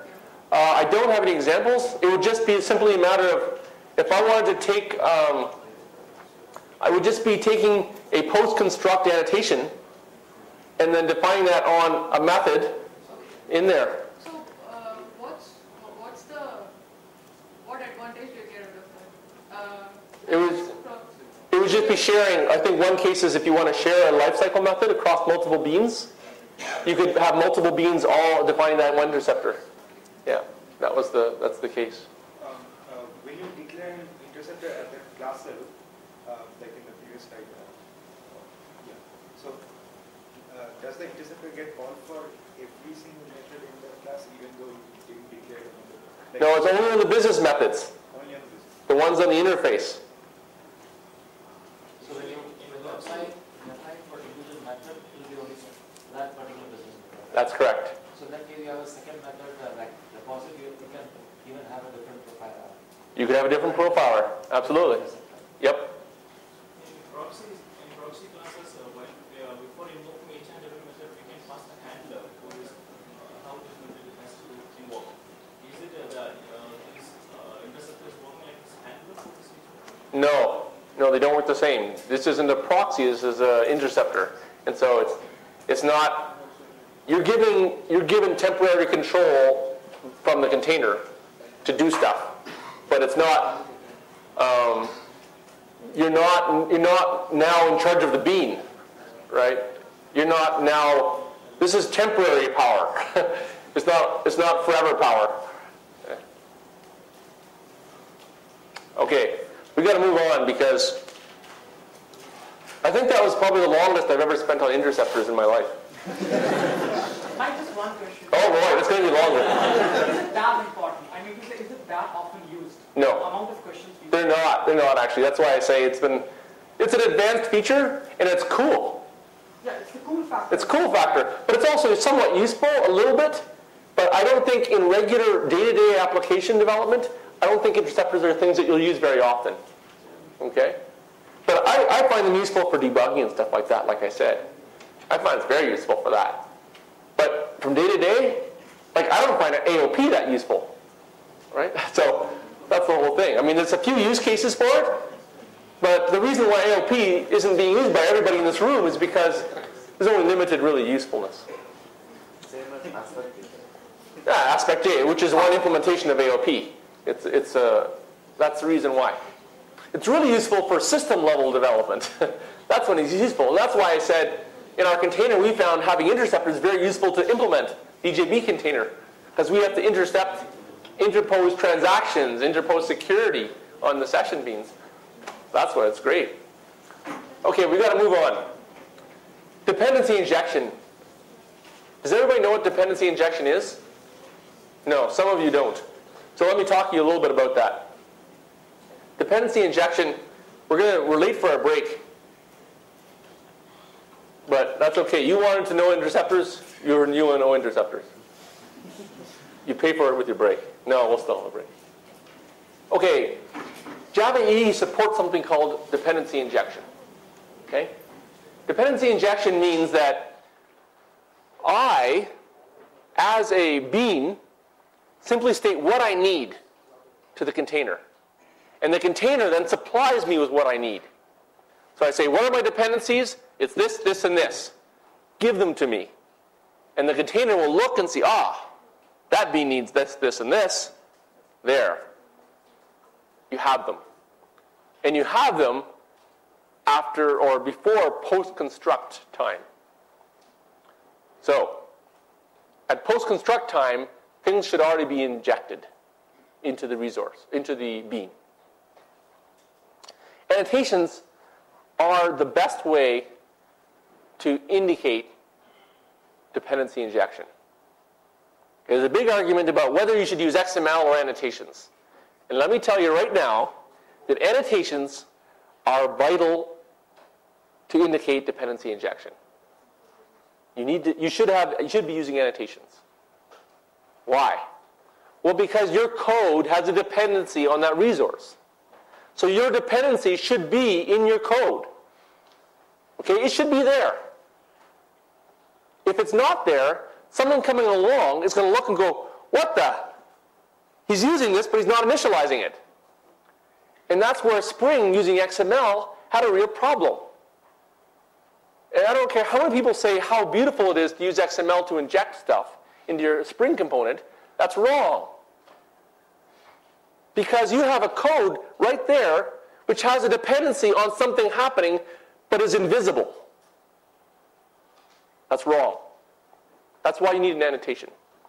Okay, using XML is great. Why is it great now? I just said it was wrong.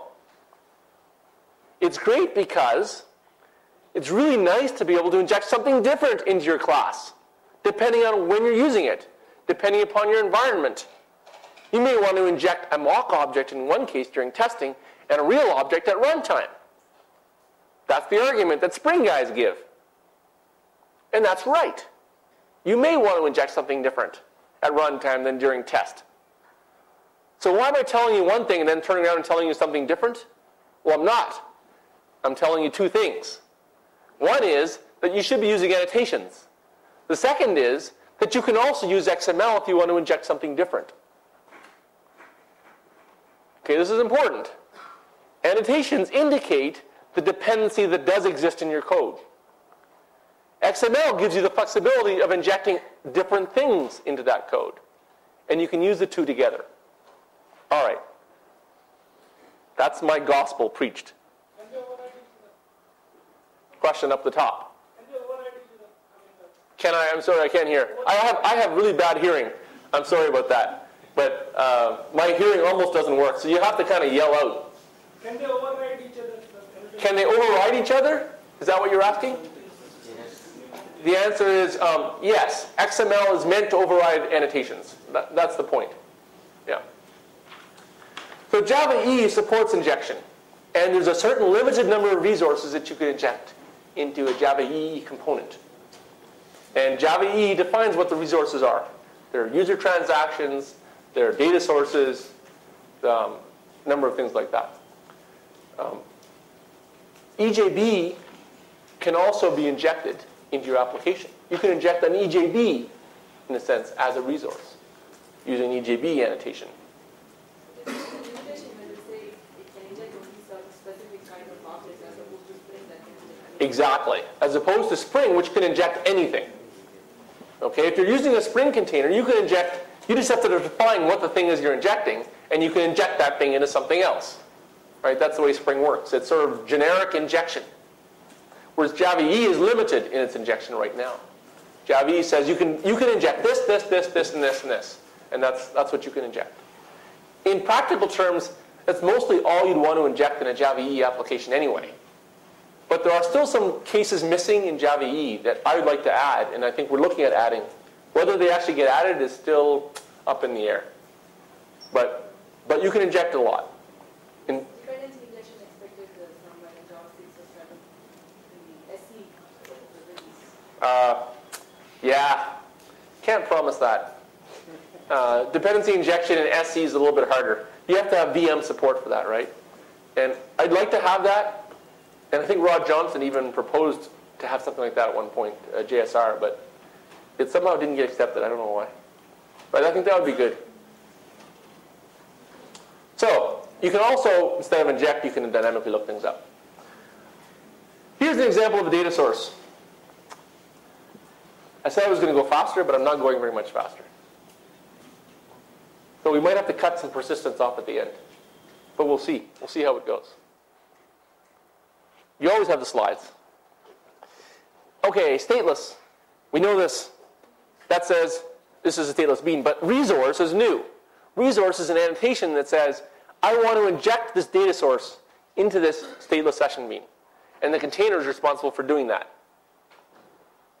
When does it do that? It does it when it constructs the bean. So we said, by the time you get post-construct, your resources are already injected.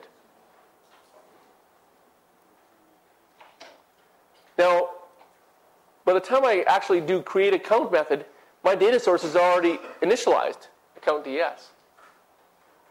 It's already been injected. So I can invoke it automatically in my method.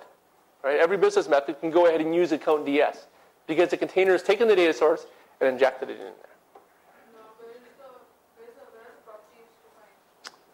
The question is, what data source is it injecting? And there are defaults. And then there are user or container-specific ways of defining that. All right? I don't have that. There's a mapped name. Okay, a mapped name is the container-specific way to say what data source do you really want to inject inside of this. And the default is usually to use the account DS name. So if you have a data source that's defined in your container, and they're all defined in container-specific ways, as we all know, and you define data source, and you name it something, and most containers will default the name to be the name of the variable. Okay, that's what most will do. But you can specify it using this mapped name attribute of resource. So mapped name is a spec-defined way of defining the vendor-specific string for mapping these things together. Okay? So, culture break. So culture break is bad because it means that we're not really close to the real break. Culture break, I thought, was halfway through up until the real break. And that would mean that we would have no break at all. So I don't know what we're going to do about this. But it's up to you. You guys can decide what we want to do. We will have a culture break, though. That I guarantee. In Canada, I'm from Canada. And in Canada, we have an official sport, and then we have an unofficial sport. The official sport of Canada is lacrosse. No one plays lacrosse in Canada, really. But that's still the official sport of the country. The unofficial sport is hockey, ice hockey, and not field hockey. Ice hockey, and we play ice hockey a lot. Everybody likes ice hockey, and everybody follows ice hockey in the papers and on TV. But lacrosse is a real sport. Like in India, what's the official sport? Field hockey is the official sport, but cricket is the unofficial sport, right? Everybody follows cricket, but how many people follow field hockey? Not as many. Well, lacrosse actually started was by the Indians. That's why it's the official one. It's kind of to our heritage. Because the Iroquois Indians were here before, or not here, but were there in Canada before the British and all the other people came. And so they used to play this game, and their game would go on for days like cricket does. And sometimes the winners would be the only people left alive. But lacrosse was also, well, the French were actually there before the English in Canada. And so that's why it's lacrosse, the stick. Crosse is the actual stick they use, and it's a hard ball, and it really hurts. Anyway, it's a very physical sport. And people tend to really hurt each other a lot. That's why they use this gear, these helmets. That's pretty much all they use are the helmets, though. It's not like football or American football where they use all this gear. Anyway, that's lacrosse. Now we move on. We're on to persistence. Persistence in EJB 3 is a whole different model. Everything you knew, for those of you who do know, about entity beans in EJB 2.1, you should forget. Because Java Persistence API is something totally different from entity beans. The thing in Java Persistence API is the entity. It's not a bean. It's just an entity. It's like the entity in entity relationship in the database. It's that kind of entity. It relates to a row in a relationship, in a table. The thing with JPA is it was created as part of the same EJB 3 specification.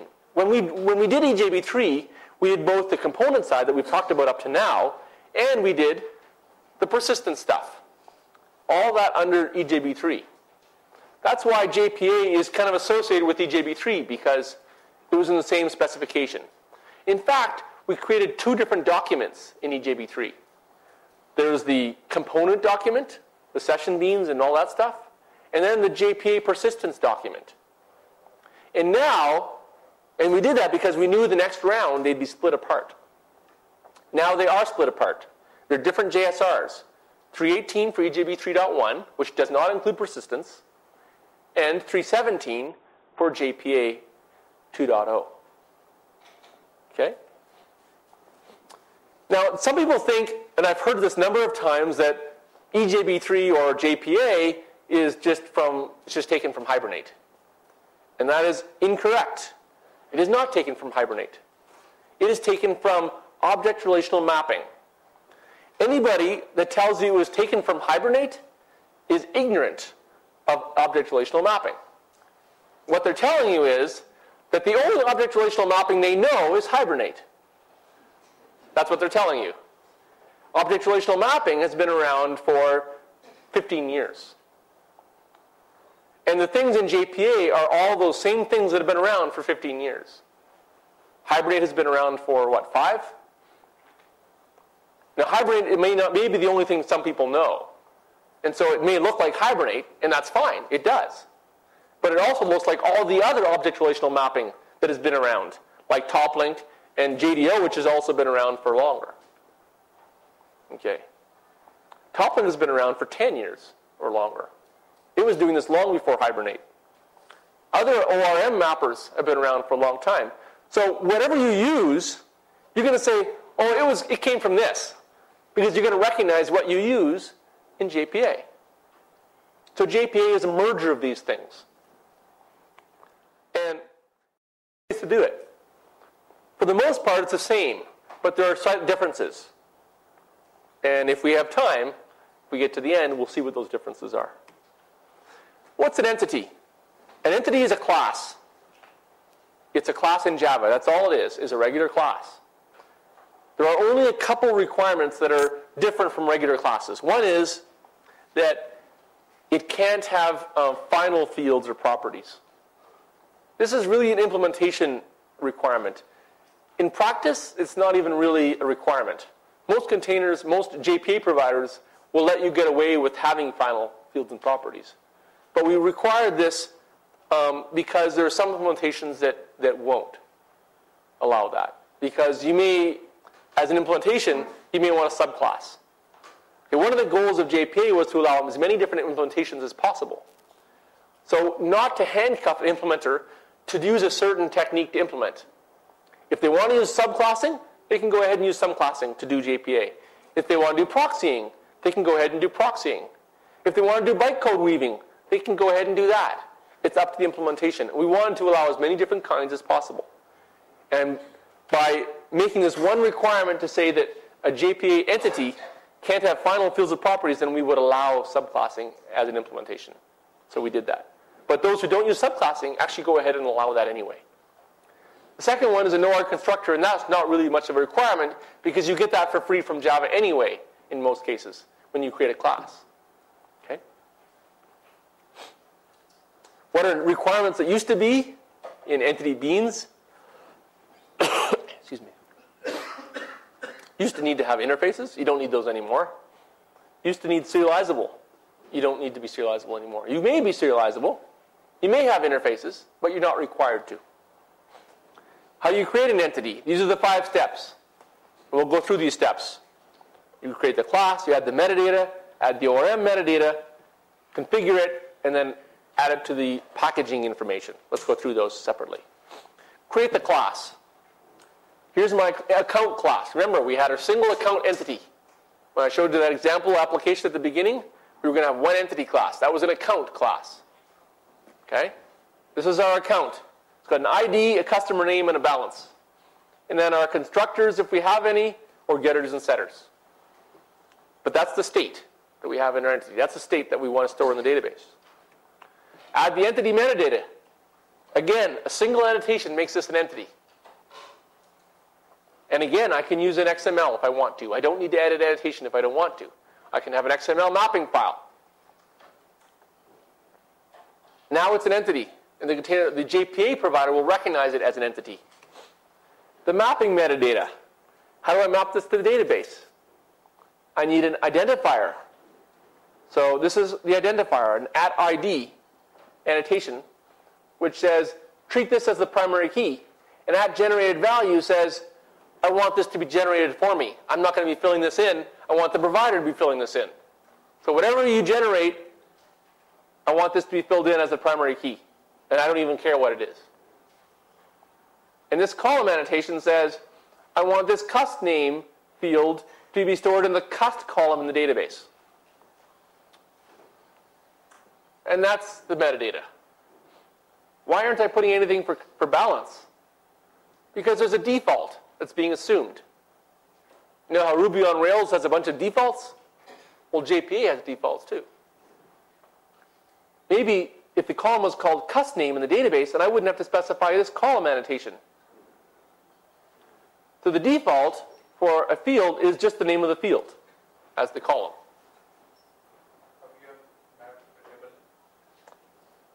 Good question. What about the table? I didn't say what table I'm going to. The answer is there's a default. The default is just the unqualified name of the class. So this is going to the account table. All right? Next step, create a persistence unit. Well, this stuff is really kind of just extra fluff that you for schema things. So that doesn't count. But all I really need to do is say, define this persistence unit and name it. I'm calling this P unit as for persistence unit. I can choose whatever I want to call it. And then I'm specifying what the data source is that I'm talking to in my container. Okay, I'm running in a container, and I'm talking to a database. The database maps to this data source. So this is the data source that I'm storing things in. In fact, that's the Jindy name of the data source. Now I package it up. What am I doing? I'm using the Ejb Jar, and I'm putting all these entities, just the one, in the file, in my jar. And I also have to include the meta-inf persistence XML file, which was very small, as we saw. Right? They're just a few lines. This says this is a persistence unit. It has entities. And then it'll go and look for all the classes that are annotated with entity and include those. Once I've got them in the Ejb Jar with my Ejb bean and my interface, then I deploy it into the server again. And now I'm done. It's deployed, and my session bean can talk to those entities, to that entity. The problem is, in order to actually learn how to use this, I have to understand how to use an entity, how to invoke it. And that's where we come up to a persistence context. A persistence context is an abstraction that is a set of all the managed entities. And by managed, I mean the ones that the container or the provider knows about. Okay. They're keyed by persistent identity, or the identifier. And there's only one entity of any given type, of any given identifier of that type, in the persistence context at a time. That's called persistent identity, but also Java identity, because there's only going to be one instance, one exact Java instance in memory that's going to be in the persistence context of that type, of that identifier.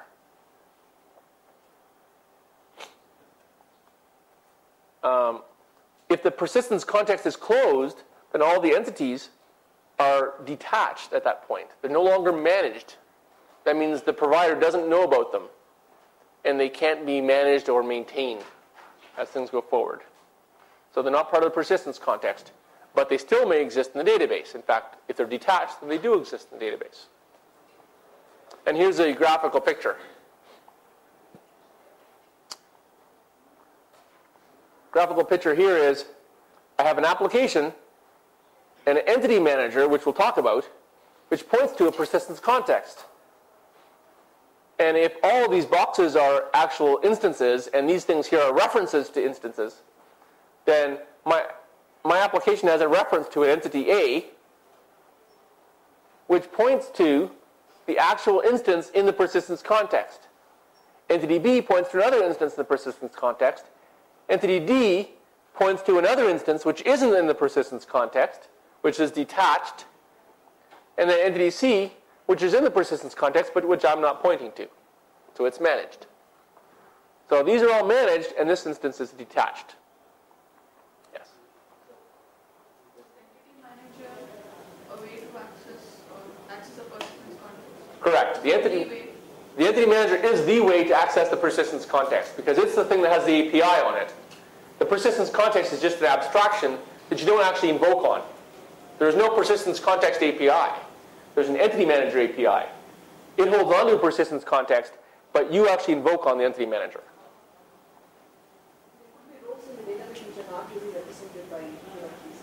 There could be roles in the database which are not represented in the persistence context, right? Because they've not been instantiated, if you will. There's no object representing them yet. If there was an object, then D would represent that. D would be in the database because it's detached, but isn't in the persistence context. So can you detach objects using an entity manager? Also detach objects, or is it only when you close the entity manager that your objects get detached? That's a tough question to answer right now. The answer is yes and yes.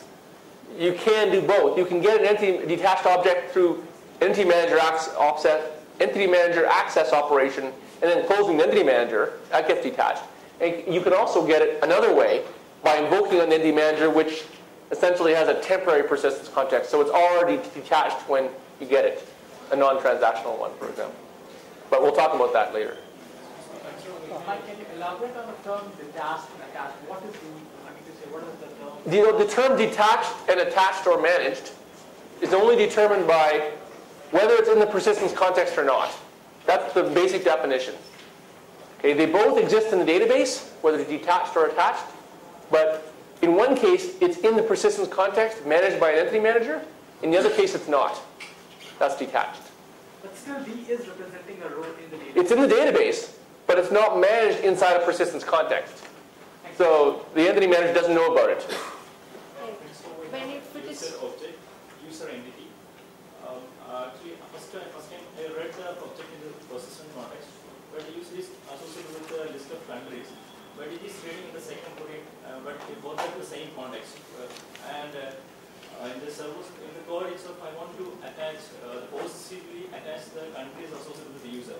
In the next time, whenever attaching the object, whether it will go again to the database or it will attach from the persistent context. That's queries. So the question is, if I've got a bunch of stuff in my persistence context, and I reread that stuff, I'm going to get those same objects back again from the persistence context. I've got to. Because I'm going to get managed objects back, and I can only get one object with the same identity from the persistence context.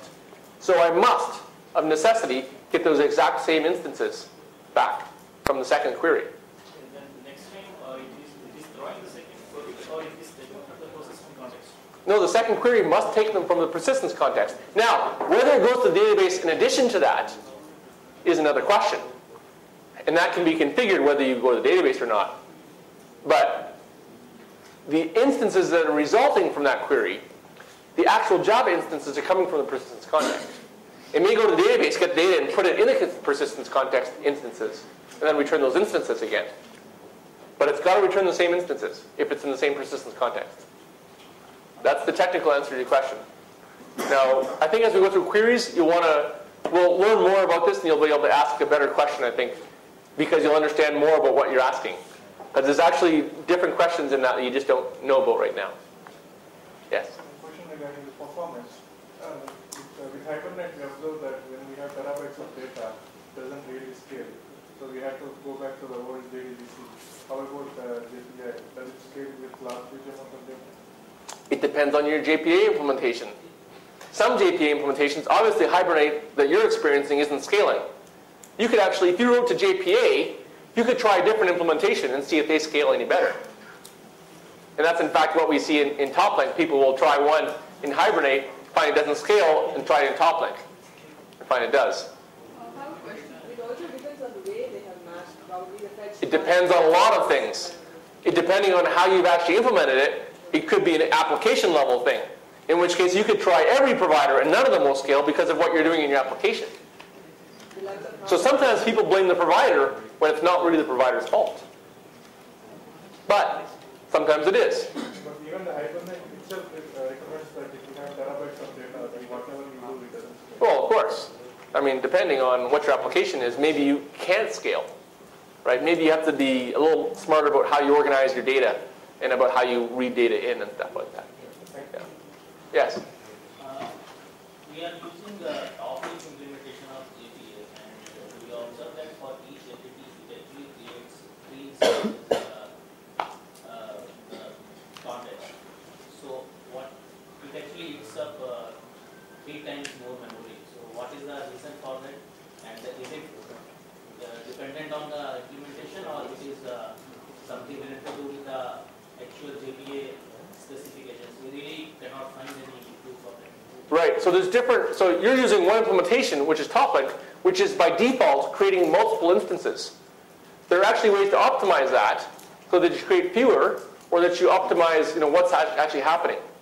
I don't want to give it. I can talk to you about that in the break because I don't want to talk about a specific implementation feature right now. But there are ways to optimize that and make things faster as well in most implementations, and certainly there is in TopLink. I have a question. Yeah. Sorry to interrupt. Okay. Actually, I just wanted to find out if JPA also provides a way to set transaction isolation levels. No, it does not. No. Yeah. There are certain isolation levels associated with JPA. When you read, you're going to get read-committed isolation given certain cases, and it will define that. But and also define how you can get repeatable read. But there's no way, I think is what you're asking, is how to set the database isolation level. And that's not exported. But there is a logical isolation level that you can obtain. Yeah, logical is also fine. Yeah. I can talk to you about that. That's more advanced. Yes? Can I have EJB 2.1 and EJB 3.0 deployed together and working properly? Yes. I'm going to quickly go over this lifecycle because we talked about managed already. And new is when you create a new instance and you haven't stored the database yet. It doesn't exist in the database. So you create a new object and you haven't said, I want this in the database. And removed, you've talked about detached already. Removed is when you've removed an object and it's getting ready to be removed from the database. That's when it's in the removed state. That's all. All right, let's go to a break. Because, oh my goodness. All right, break. Let's take a break. Okay, how about a 10-minute break? 12 o'clock, okay?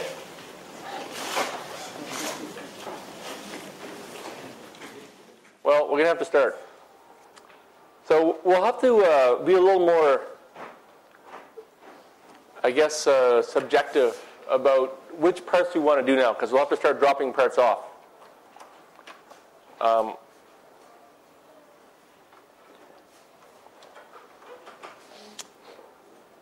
Because we have to finish at what time? 1 o'clock? 1:05. Okay.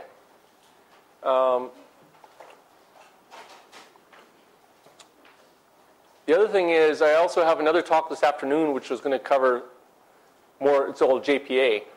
So you can always come to that talk if you're interested in more JPA, particularly for the pieces we missed. Excuse me. What I can tell you is some of the other stuff here, and then maybe the stuff that I cover in the afternoon talk I can skip. I don't know. You can vote what we want to do. Because some of you might not want to go to another talk of JPA. Well, the entity manager is the main guy. That's the main API to access JPA. So everything that you do in JPA is going to be done through the entity manager pretty well, okay, at some point. It's what the client, the users of JPA see.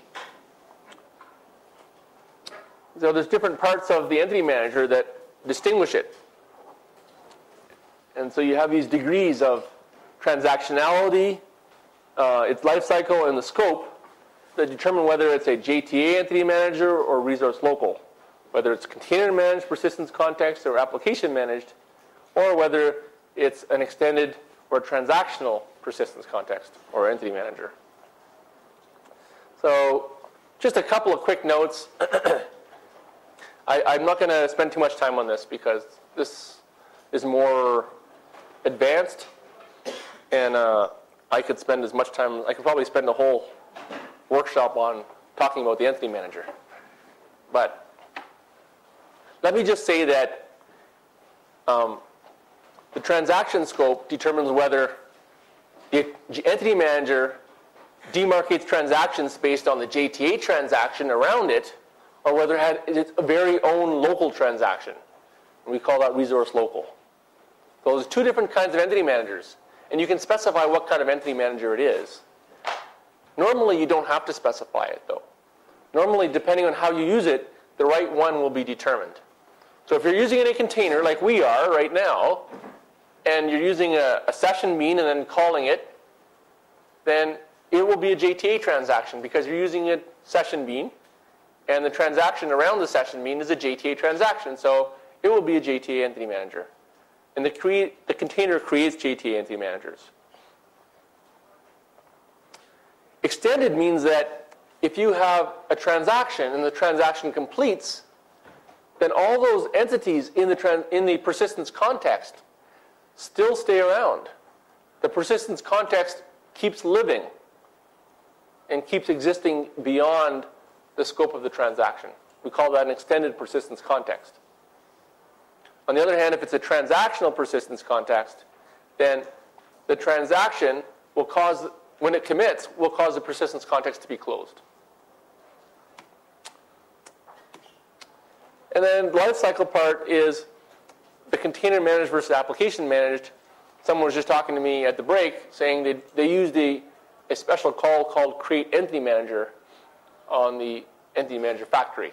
Whenever you do that, you actually get a application managed entity manager. It turns out you can actually have a container managed entity manager with an extended persistence context if you're in a stateful session bean.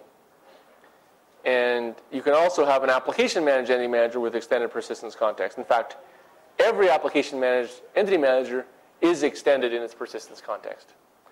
So this kind of gets complicated, if you go through all the different permutations and combinations of these things. And that's why I won't spend too much time. In the book that we wrote, there's a whole chapter on this, and it goes into it in great detail. So if you're interested, you can always read that chapter. And I'm not sure if that chapter is offered free somewhere. There's a few chapters that are offered for free. But here's an example of container managed. This is the important one for us. Okay, what this means is that we're going to get the entity manager. We're in a container. We're in the EJB container in Java EE 5. And we're going to be using the entity manager in our account operations bean. So we simply say at persistence context. When we say at persistence context, that means the entity manager gets invoked. All right? The entity manager is invoked, injected rather, and then we can invoke it in our business method. Okay, once it's injected, it's free to be used. And it will be injected as soon as the instance of this session bean is created. So now I can invoke on the entity manager. Now I can do my create accounts. On the application managed, I would inject a persistence unit, which is actually the factory in the container. And then I would say to the factory, create an entity manager.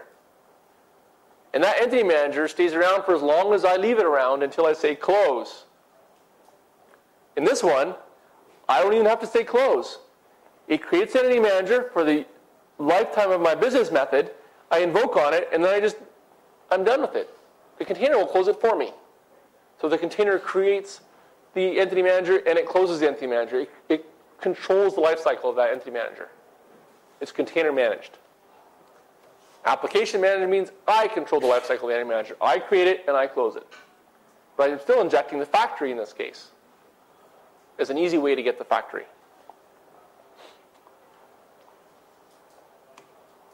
So how do you use an entity manager? Well, these are the highlights. These are the main API calls on entity managers. Persist, remove, refresh, merge, find, and then query factory methods, and then a flush. There are a few other ones, but that's mostly it right now. Let's go through them.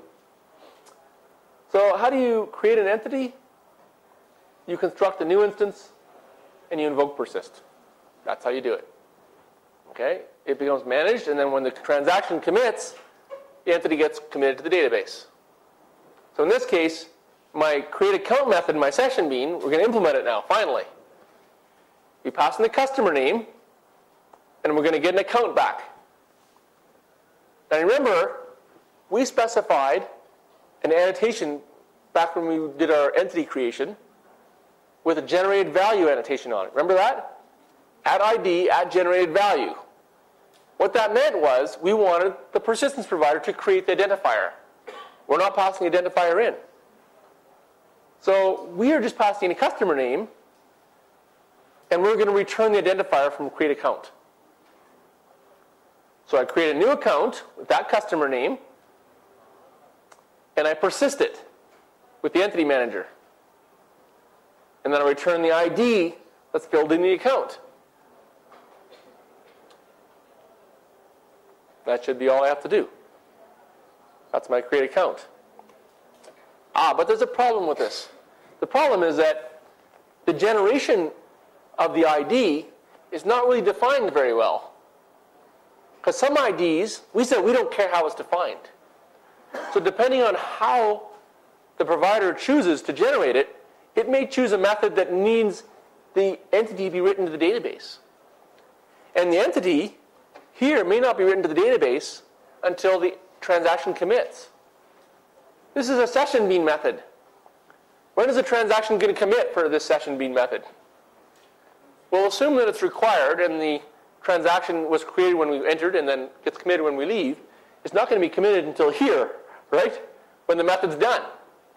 The container is going to commit the transaction for us.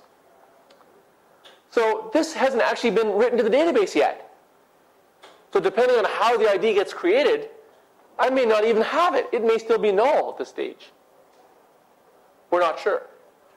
It may be allocated depending on how it got allocated. But we didn't say how it got allocated, so we don't know. So in order to guarantee that it's allocated, we need to do a flush. A flush means write everything to the database and synchronize all the state of the entities with the database.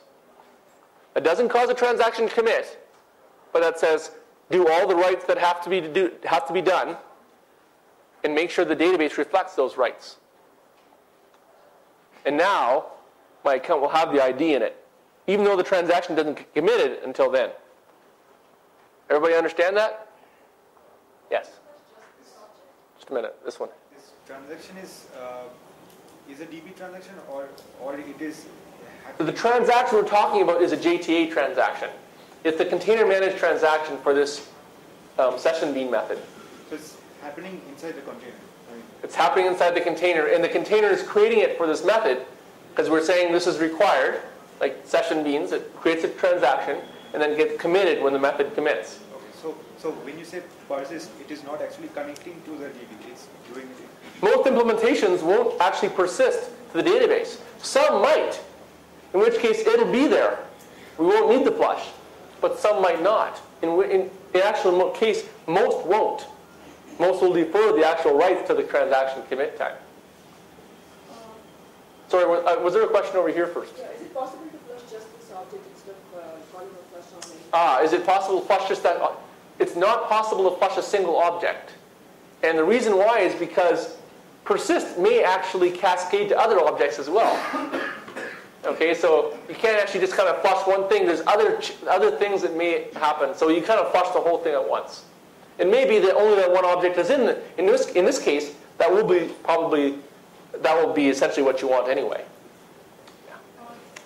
Entity manager that persist should work for an update, like updating an entity. No, persist says I'm creating a new entity. The entity doesn't exist yet. My question was related to updating an entity where let's say two different threads. Okay, can you hold that question? We'll do update in the next couple of slides.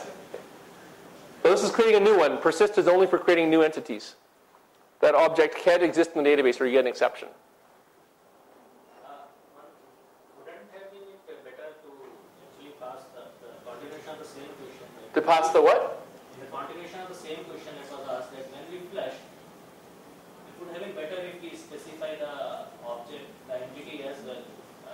The way it does it persists, like whatever entity we keep, all the associated entities also will be Potentially. You can keep track all the dependent entities on the specified entity and flush all those.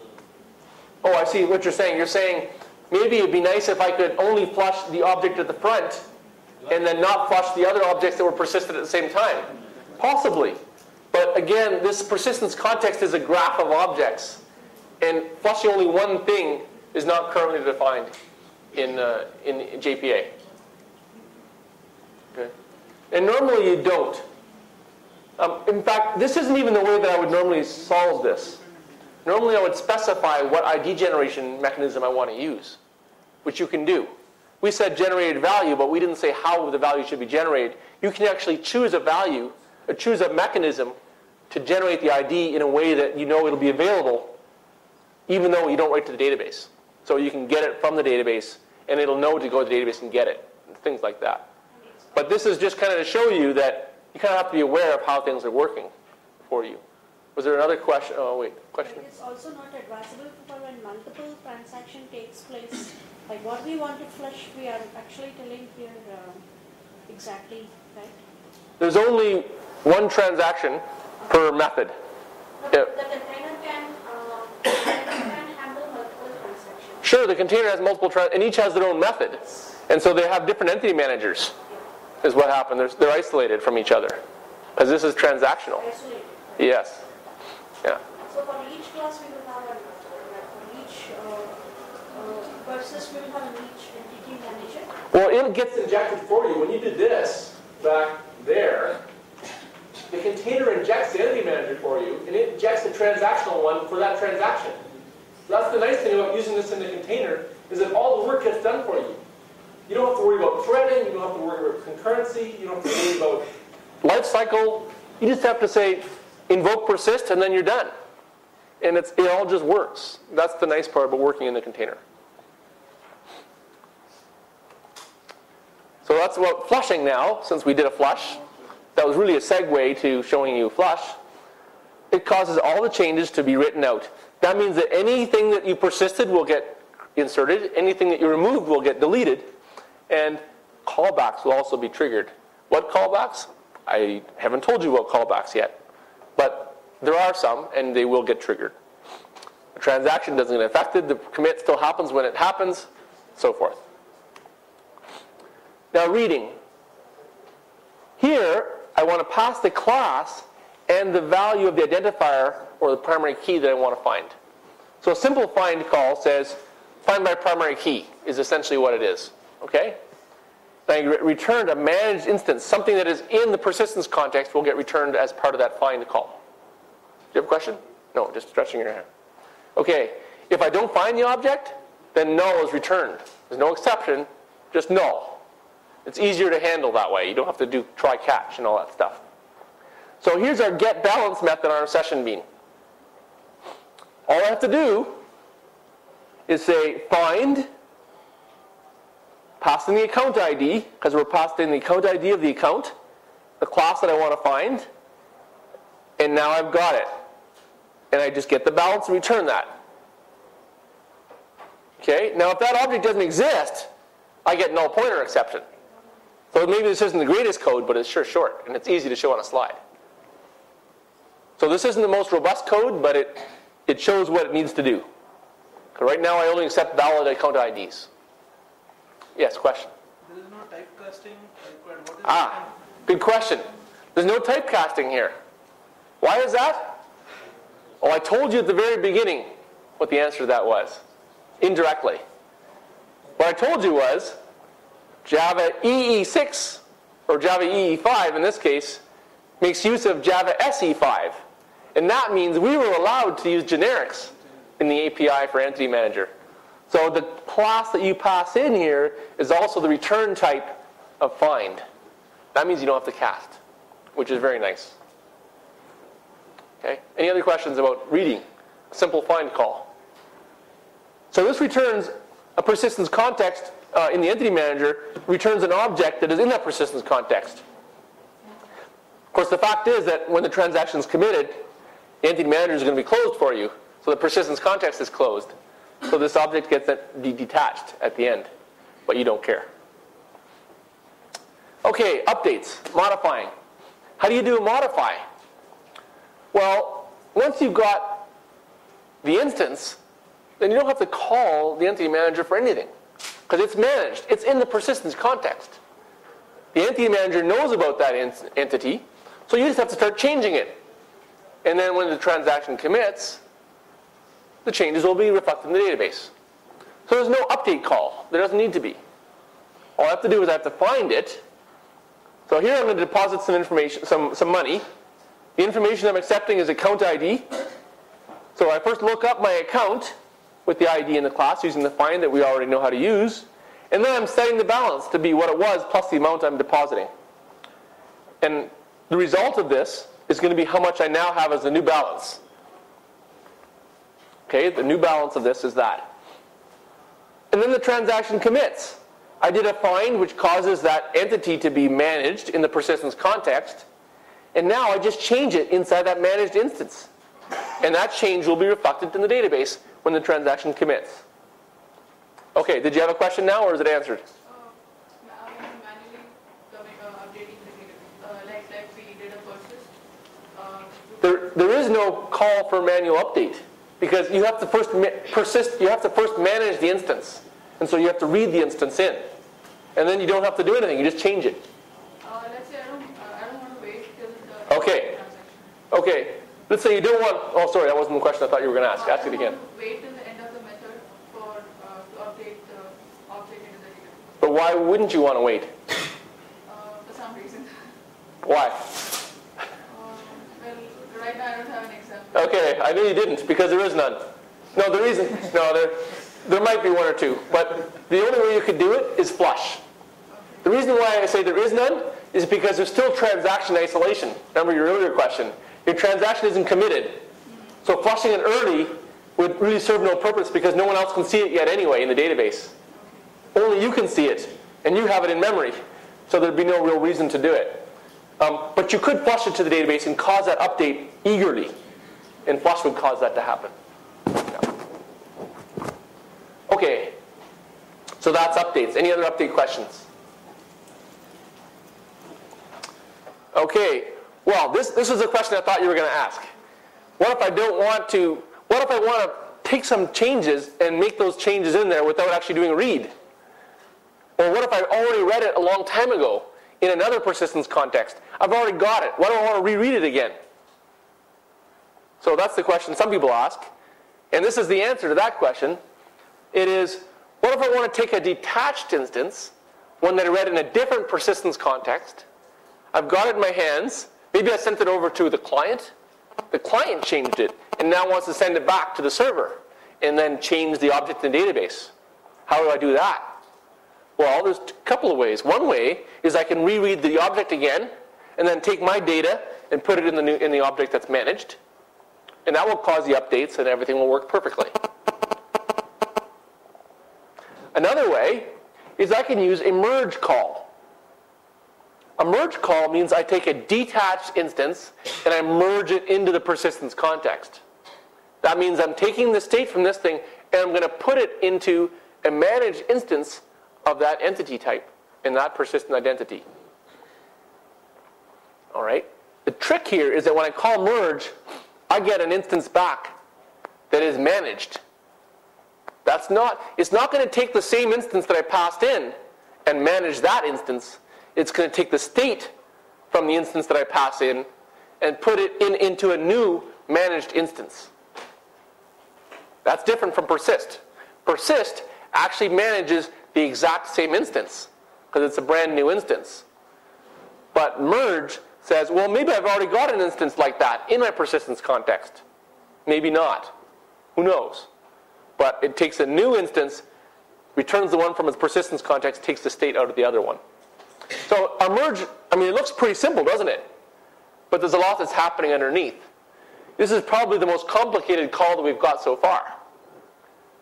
It's trivially simple to look at, but a little more complicated to understand. We've taken an account that we've got from the client. We want to update. I think my battery is not going to be the same instance that you pass in. Okay. Quick question over here, Mike. Does your entity manager a singleton class inside the container, or can create multiple? No, they're not singletons. Remember that you could have a different one, any number of instances for any number of transactions. So the container is going to inject a different instance. So each time a new unpersisted account is passed, it becomes, non-managed entity is passed. Yes. It becomes a part of this entity manager. Correct. Part of the persistence context associated with this entity manager. This will take all the data, all the state from this account and put it into the persistence context. How do I delete? Well, delete's easy, except that I've got to find the object and then remove it. And I'm returning the balance. So this says how much money you're taking out. I'm assuming when you close your account that you get the money back from what was in the account. So you get the money back from your account, and hey, just thought of a really cool interceptor. You could return 0 and steal that money from everyone's account. That would be a really terrible thing to do for an interceptor. Anyway, so return balance does that. The trick here is that you have to find it to get a managed instance and then remove it. Okay, there is a way to remove the instance or to remove the object from the database without doing a find first, but that's a separate operation. Okay, a separate kind of thing. It's called a bulk remove when you're only really doing one. That's our break. Excuse me. Does that remove take the account object or like it's only ID, primary key? Sorry? There is a remove method, so which removes the data, objects from the database. Yes. Right. So does it take the account, entity or? Yeah, it takes the entity. The question is, there's a remove method, and it takes something as a parameter, and the parameter it takes is the entity, the managed entity. That's why you need it to define first. Right. If the primary key has not been defined an entity, so So does it? How does it delete it? I don't understand. On what basis it will delete data? It needs an entity, Right. and the entity is managed. So it will look at the entity, it'll look for the identifier of that entity, and say, oh, this is the identifier for this entity that has to be removed. And then at commit time, usually, it will delete that from the database, that whole row, for that identifier, that primary key. So you pass in the entity, and it removes that row in the database. I'm not sure if that answers your question. Okay, if the primary key is not defined for an entity. Oh, if it doesn't exist, you mean? How do you create it? Yeah. So like each entity mandatorily has to have an ID. It has to have an ID. If it's null, then it's going to try to remove null from the database. It's going to assume that, like, you first of all couldn't actually do that. You wouldn't have got an entity unless you got a find, because it's managed. Now, but it is possible to get a null in there, because you could have done like the previous step and done a persist. Right. And then, is that the question you were asking? Right. Okay. So the question was then, what about the previous example we showed where it persist, and the ID hadn't been created yet? So you should still be able to remove that object. And it will have to know that, oh, wait a second, I actually never made it to the database at all yet. So this was just sort of temporarily persisted, and now it throws it away. Yeah. That was the question. Was it possible to write a query? And it is. That's kind of what I was hinting at when I said, well, what if you don't want to read the object first? Right? And that's what we call a bulk delete, where you actually execute a delete query. There's a couple of ways of doing that, actually. One is through a native query, through a SQL query, which is kind of looked at as being bad. But there's also a JPQL, or a Java Persistence Query Language query, which allows you to write a special kind of query that doesn't delete in the database. Yeah. Is there any specific reason for not having a remove method which takes the identifier instead of the full entity? Because if we have such a method, we can actually reduce 2 calls into just one. Yeah, the question is, why don't we have a remove with the primary key, only the identifier? It would be possible to have a remove on the entity manager. It's just problematic. It's problematic because you'd have to pass in the identifier. It'd look like the find, and it would just say remove the identity with this class and this ID. It was just kind of it was just an extra API, I think, that wasn't needed for one, mostly. But there's also other problems with locking and things. You want to make sure that you perform the lock on the database as well. When you do a remove, there's other things that happen with relationships, and how those relationships are related to the entity that you're removing might be. I'm not sure if have you ever think of the persistence context and how every object in the persistence context is really a whole part of a graph, really, right? Objects never really exist by themselves, or rarely, except for our account entity. Okay, but that's only temporarily. We're going to actually add some relationships to it because I hadn't taught you relationships yet, so I couldn't add it. But it will eventually have relationships too.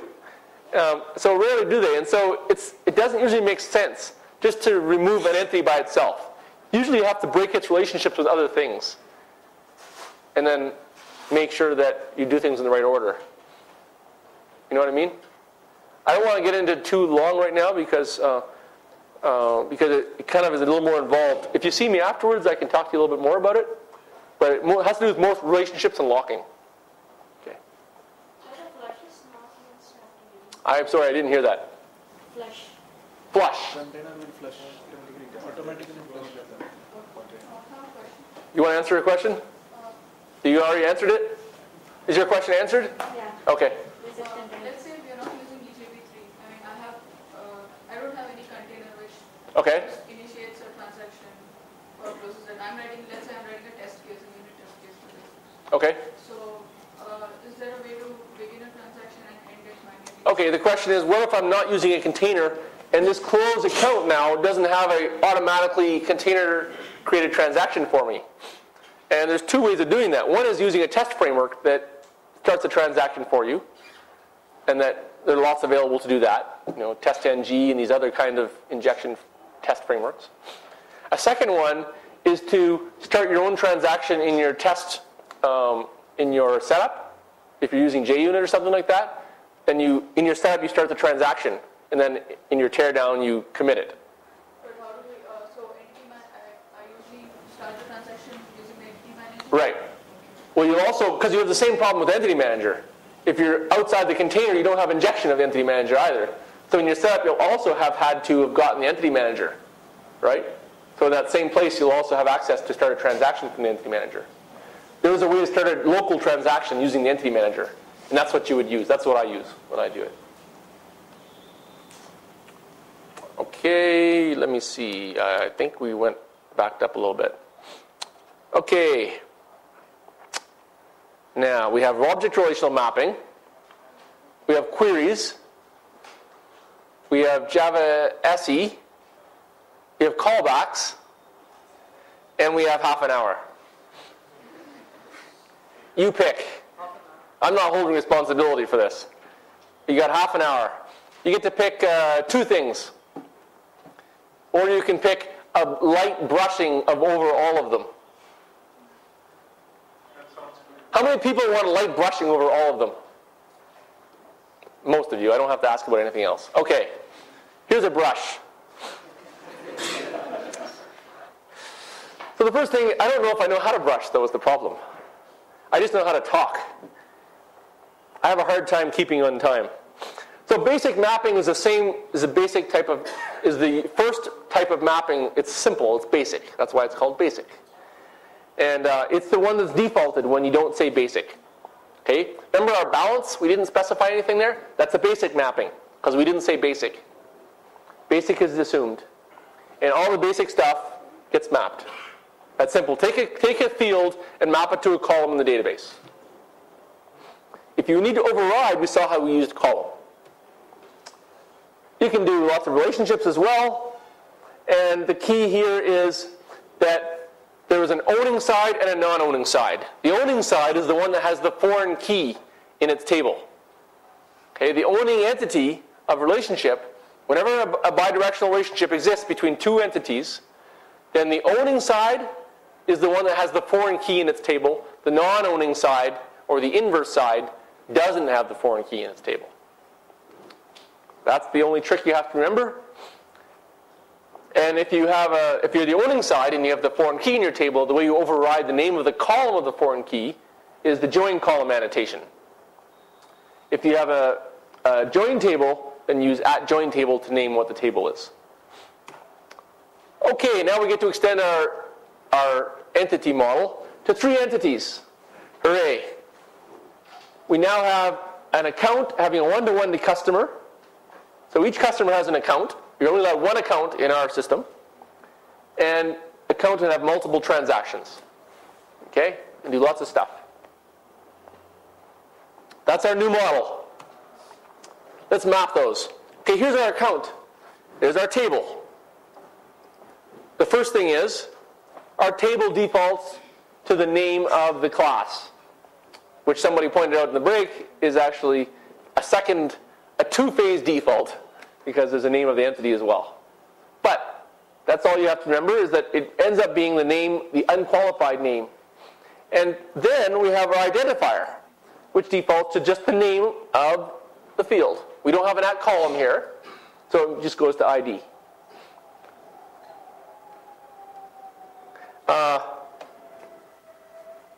I have balance, which defaults to balance. But I don't have any columns left in my account table, but I got lots more stuff. What have I done? Well, these are relationships. This is a one-to-one to the customer. This is just our reminder, one-to-one from customer to account. And this is a one-to-many to transaction. The trick here is that these, again, are not the owning side. They don't have the foreign keys on this table. These are mapped by the other side, the owning side. So the owning side of this relationship is customer, and the owner side of this relationship is transaction. They have the foreign keys. One-to-one says that this is a relationship, and it's to customer, and it's mapped by the account attribute in customer. Okay, this just shows what the other side of the relationship is. It's mapped by that. I'm not the owner of this. That's the owner, and that's who maps this to the table. Okay? Only one side of every relationship has to be mapped to the table, right? Only one foreign key for each relationship. One-to-many is the same thing. I don't own it. All the foreign keys are in the transactions. That indicates which account the transaction is for. So I say it's mapped by the account attribute in transaction class. And I'm actually having a list of these instead of just a random collection, and I'm ordering them by the transaction time in transaction, which is an attribute of transaction. So these will be sorted by the time of the transaction. Okay? Now this is XML. I promised you I could do it in XML as well, and even though I didn't actually show you the XML for the things I thought I would show you, I think they're in my other slides. I am showing you for the relational mapping XML. Here we just have attributes and then the ID. Again, this matches the annotations, okay, very, very closely. This was designed on purpose to be very close to the annotations. The naming is the same, it just has XML style. Okay, so one-to-one is written like this, the way you do it in XML instead of the way you do it in an annotation. But all the rest is pretty much the same. So you should be able to guess what the XML looks like based on the annotation and vice versa. Okay, so we have the ID, the generated value, the one-to-one, it's mapped by the account of customer, and this just says this is balance. I wouldn't even need to put that there. One-to-many here mapped by account and the order by as part of the one-to-many. That's it.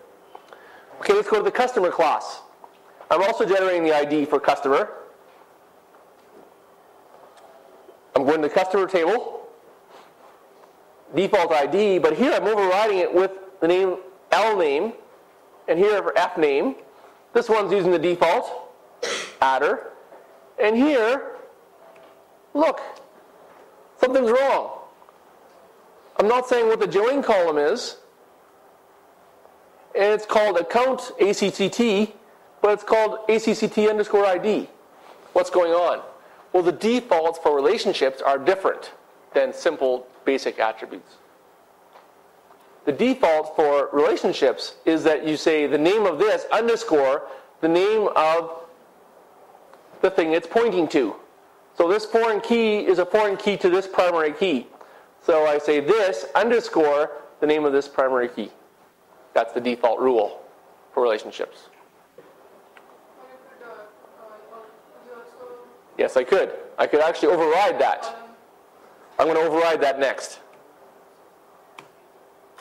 Here we are. Here I'm overriding it. I'm using a join column annotation. This is the transaction class. I'm overriding the name of the table to account Tixon.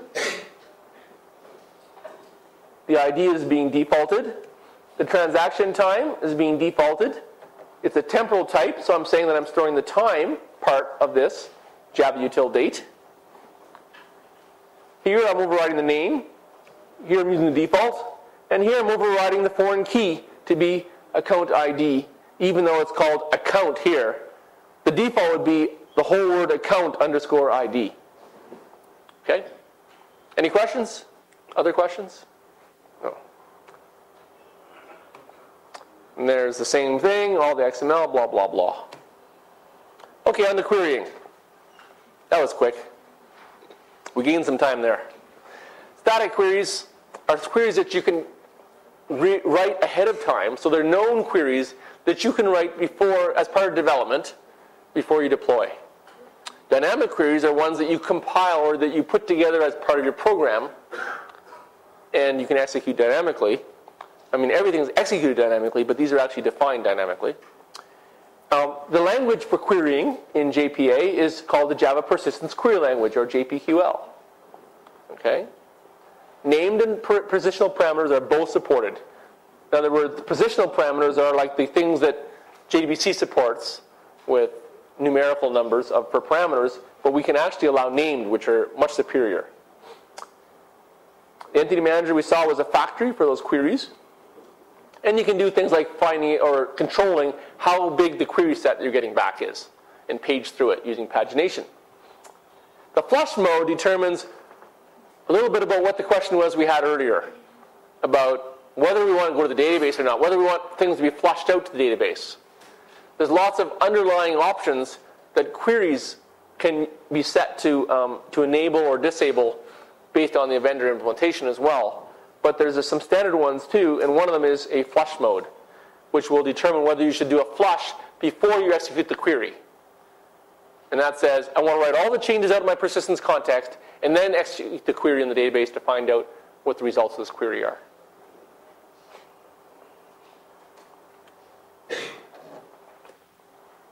So JPQL, a little bit. For those of people here, I think there's a lot of people here who have used EJB 2. And JPQL is a derivative of EJBQL. Okay, it's the same thing as EJBQL, except it goes farther. It adds more stuff and makes some things optional.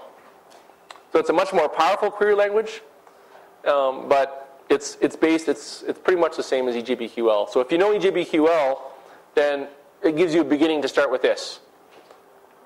But it does all this extra stuff. So inner and outer joins are explicit in this language. Here's some examples. I want to select A from account A. Now remember, this is querying over the entities, not over the tables. When I say account A, I'm talking about the account entity, not the account table.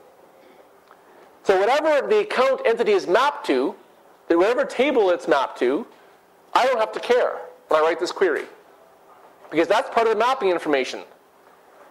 Okay, the persistence provider is responsible for translating this query into the actual SQL that we use to map our entity to in the tables. So if I mapped account to ACCT, the provider is going to map the SQL to using that table instead. So here I'm just looking for all of the accounts that have a balance greater than some balance. What's this? This is a name parameter. I use a colon, and that means this is a parameter that has a name. And when I execute the query, I have to bind a value to that parameter. And I bind it to that named parameter. And we'll see how you do that. Here I'm selecting some bits and pieces from different entities. The ID from the account and the last name and the first name from the customer. So I'm getting the customer's name and his account ID. And I'm going to join these two. I'm explicitly showing that for all the balances between some range. And again, these are named parameters, the low end and the high end, and I have to bind these at execution time. This one, I'm returning a different object. This is not an entity. I can return a non-entity class from JPQL, and that non-entity is constructed from some bits and pieces from entities. The ID and the last name and the address. So this is a summary info from this, except that I'm doing it for all the customers that have an address that is in California. Okay.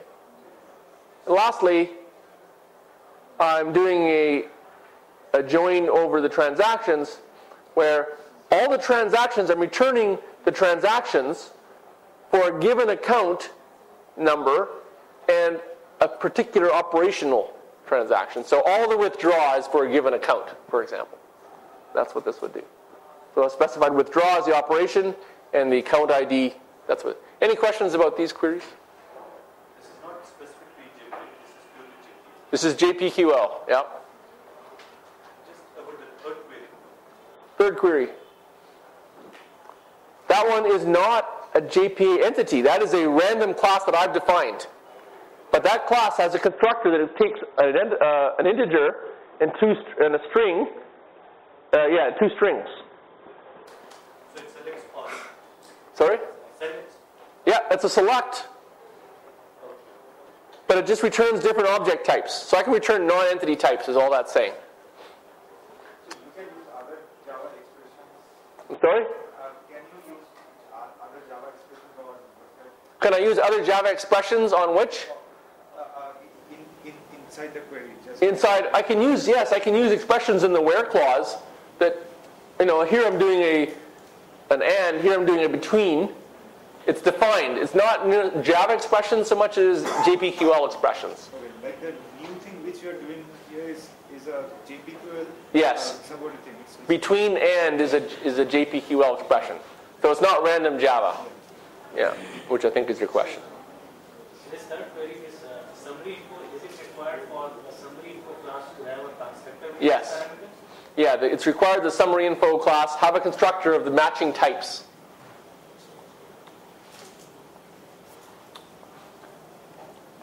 So here's the query object API. So dynamic query, use a create query, and then you pass in a string. So let's show an example of this so it's easier. So here is our bean again. And we want to add a method now on our bean that says find all the rich people.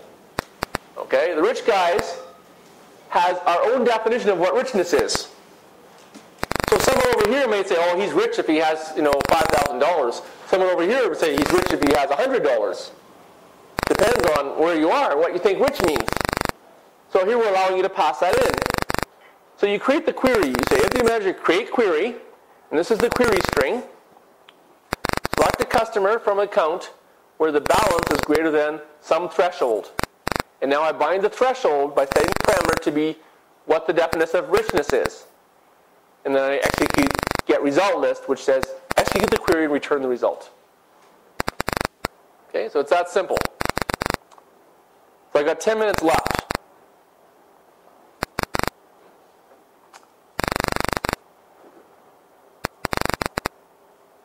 A named query is a static query. It's one you've defined already. Okay, they're globally scoped. We don't care about that right now. But it can be more efficient because the provider can precompile it. Let's show how they use named queries. Here's how you annotate a named query. Remember, it's static, so you can define it up front. So you can have an annotation. So on our entity, we define a named query that says find all by balance. That's the name of our query. We can choose any name. It's up to us. But this is what we've chosen. And here's our query. String is select the customer. It's the same queries you had before. All the customers that have a balance greater than some threshold. But now it's a static query. We've predefined this query. I can do this in XML as well. The class is that. The named query is this. And then the query string.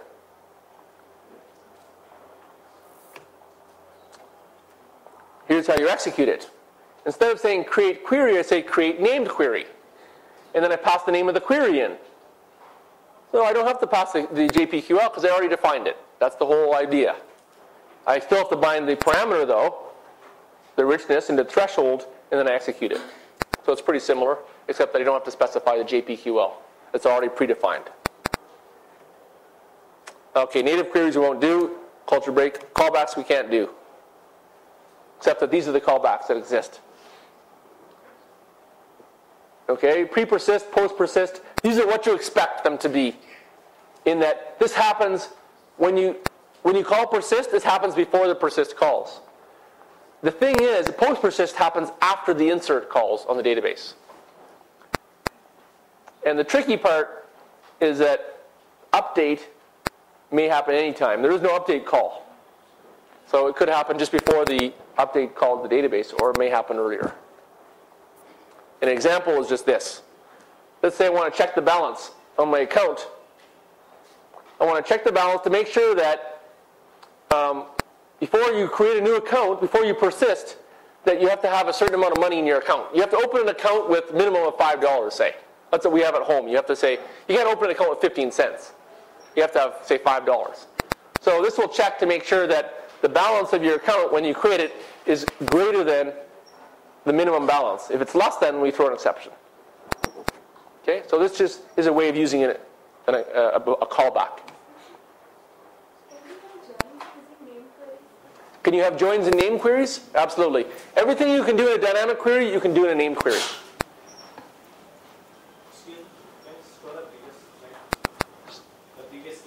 The previous slide. That one. Exception.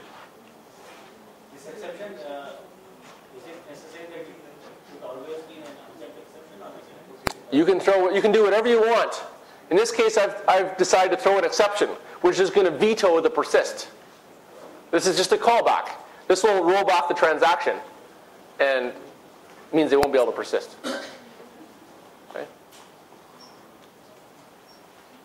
You can also have an entity listener, which is like an interceptor where you get it off the class and put it somewhere else. So in this case, I define a class called validator, which validates that. And I can define the callbacks on that, and then just specify an entity listener on this account. So this just gets it out of the class and into a different class to separate the callbacks, if I want to do that. It's the one that has entity listeners on it. So this is like interceptors, where I specify what the entity listener is for this account. And then my account class is here, but here's a separate class, validator, which I've defined as a listener, which is a callback class. Okay, lastly, persistence in Java EE. Well, the best thing to do here is just to show you how you do it. Here's a program. It's a class, set account balance. It's got a main, right? That gets invoked. So I can call this program by itself in Java SE. No container or anything. Entity manager factory. I say persistence dot create entity manager factory in the name of the persistence unit. Remember that persistence unit we created? We named it. We called it this. That's what we have to use when we create the entity manager factory. And then I create the entity manager. 5 minutes left. I find the account, and here I've passed 2 arguments on the command line to my program. The first is the account ID. The second is the balance. So this is a program that sets any account to a given balance. This is a program you'd like to have. So what I do is I find the account, I load it up in my persistence context. I now have a managed account. I start a transaction, and look, I can say get transaction begin, which is a local transaction, local to the entity manager. Because there's no JTA in this case. This is in Java SE. I set the balance to whatever I got from the second argument. I commit my transaction. I close my resources. I'm done. That's all it took to change the account balance in the database from a separate program. Any questions about this program? Yeah? You're referring to some book or JPA? I'm referring to which? Some book. Oh yeah. I wrote a book about this stuff.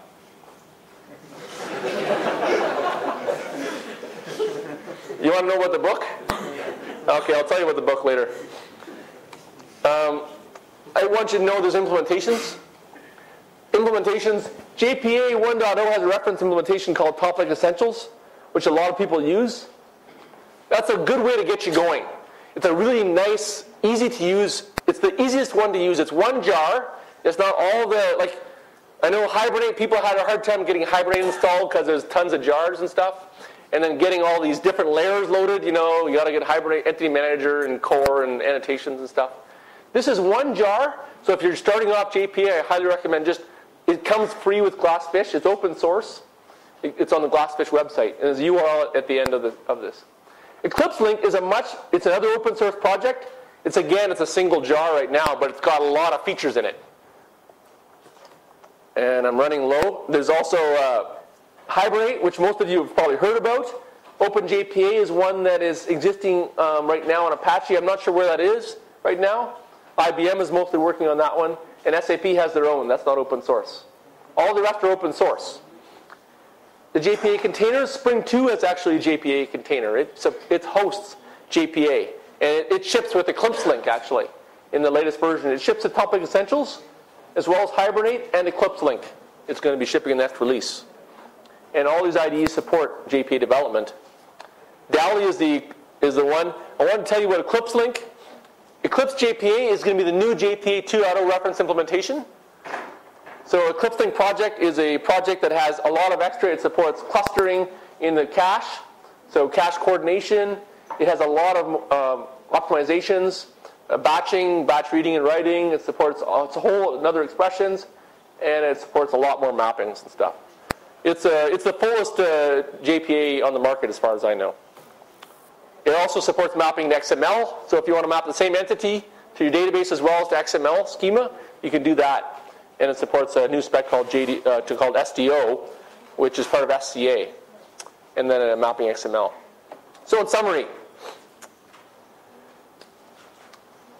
optional annotations, defaults make things easy. These are for EJB 3. Simpler client access, lots of interceptor cool stuff. Simplification was what we did about EJB 3. I think you all agree with me that writing an EJB 3 session bean was pretty easy, right? One stateless annotation is all you had to add, and it was a session bean. You can't get easier than that. JPA, well, it was the best practices. We got together and we created a spec based on what most people did. We came up with a spec that tried to encapsulate an API that resembled what most people wanted and what ORM providers already offered. They're lightweight, persistent. There's no entity bean. There's no bean. That means you don't get a transaction as part of the bean, as part of the entity. You get it as part of the EJB 3 session bean. Okay? The entity didn't give you a transaction. It's got a query language, and if you're working in the container, it's sweet. If you're using in Java SC, it's still very usable. The reference implementations are great. Summary, and the resources and links that I told you about. Now, this is the book that I wrote with a friend of mine, Merrick Sigcariol. It's the only book on JPA out there right now. Okay, we wrote a book only on JPA. There's a chapter on EJB 3 session beans and things. You know the chapter. And it's a pretty good chapter. I don't know, you can probably ask him. He has the book if he thought it was a good book on persistence. One of the best book I can say. Yeah, I can tell you it's the best book because it's the only book right now. But with a caveat, there are other books that include JPA. Okay, all the EJB 3 books include JPA, but this is the only book that is exclusively JPA. Okay, but it has a chapter on the session bean stuff too. There's a colleague of mine, Debu, has EJB 3 in action. So that's another one that's out there. Some other colleagues of mine that were part of the expert group have other books. At least two more that I know of. One is called Enterprise Java Beans 3.0, which is a really big guy, which takes all the old EJB 2.1 stuff as well and brings it along. So if you want to do all that stuff, that includes all of that as well. And there's one more, I forget. It's not someone I know. Mastering EJB. That's that one. So someone, I don't know, he wasn't part of the group, and I don't know how good that book is. So if there's any questions, you can see me afterwards over lunch or whatever. We have to leave this room because they've been telling me to leave. But I'll be available here, and we also have, of course, the other session if anybody has other sessions. Thank you.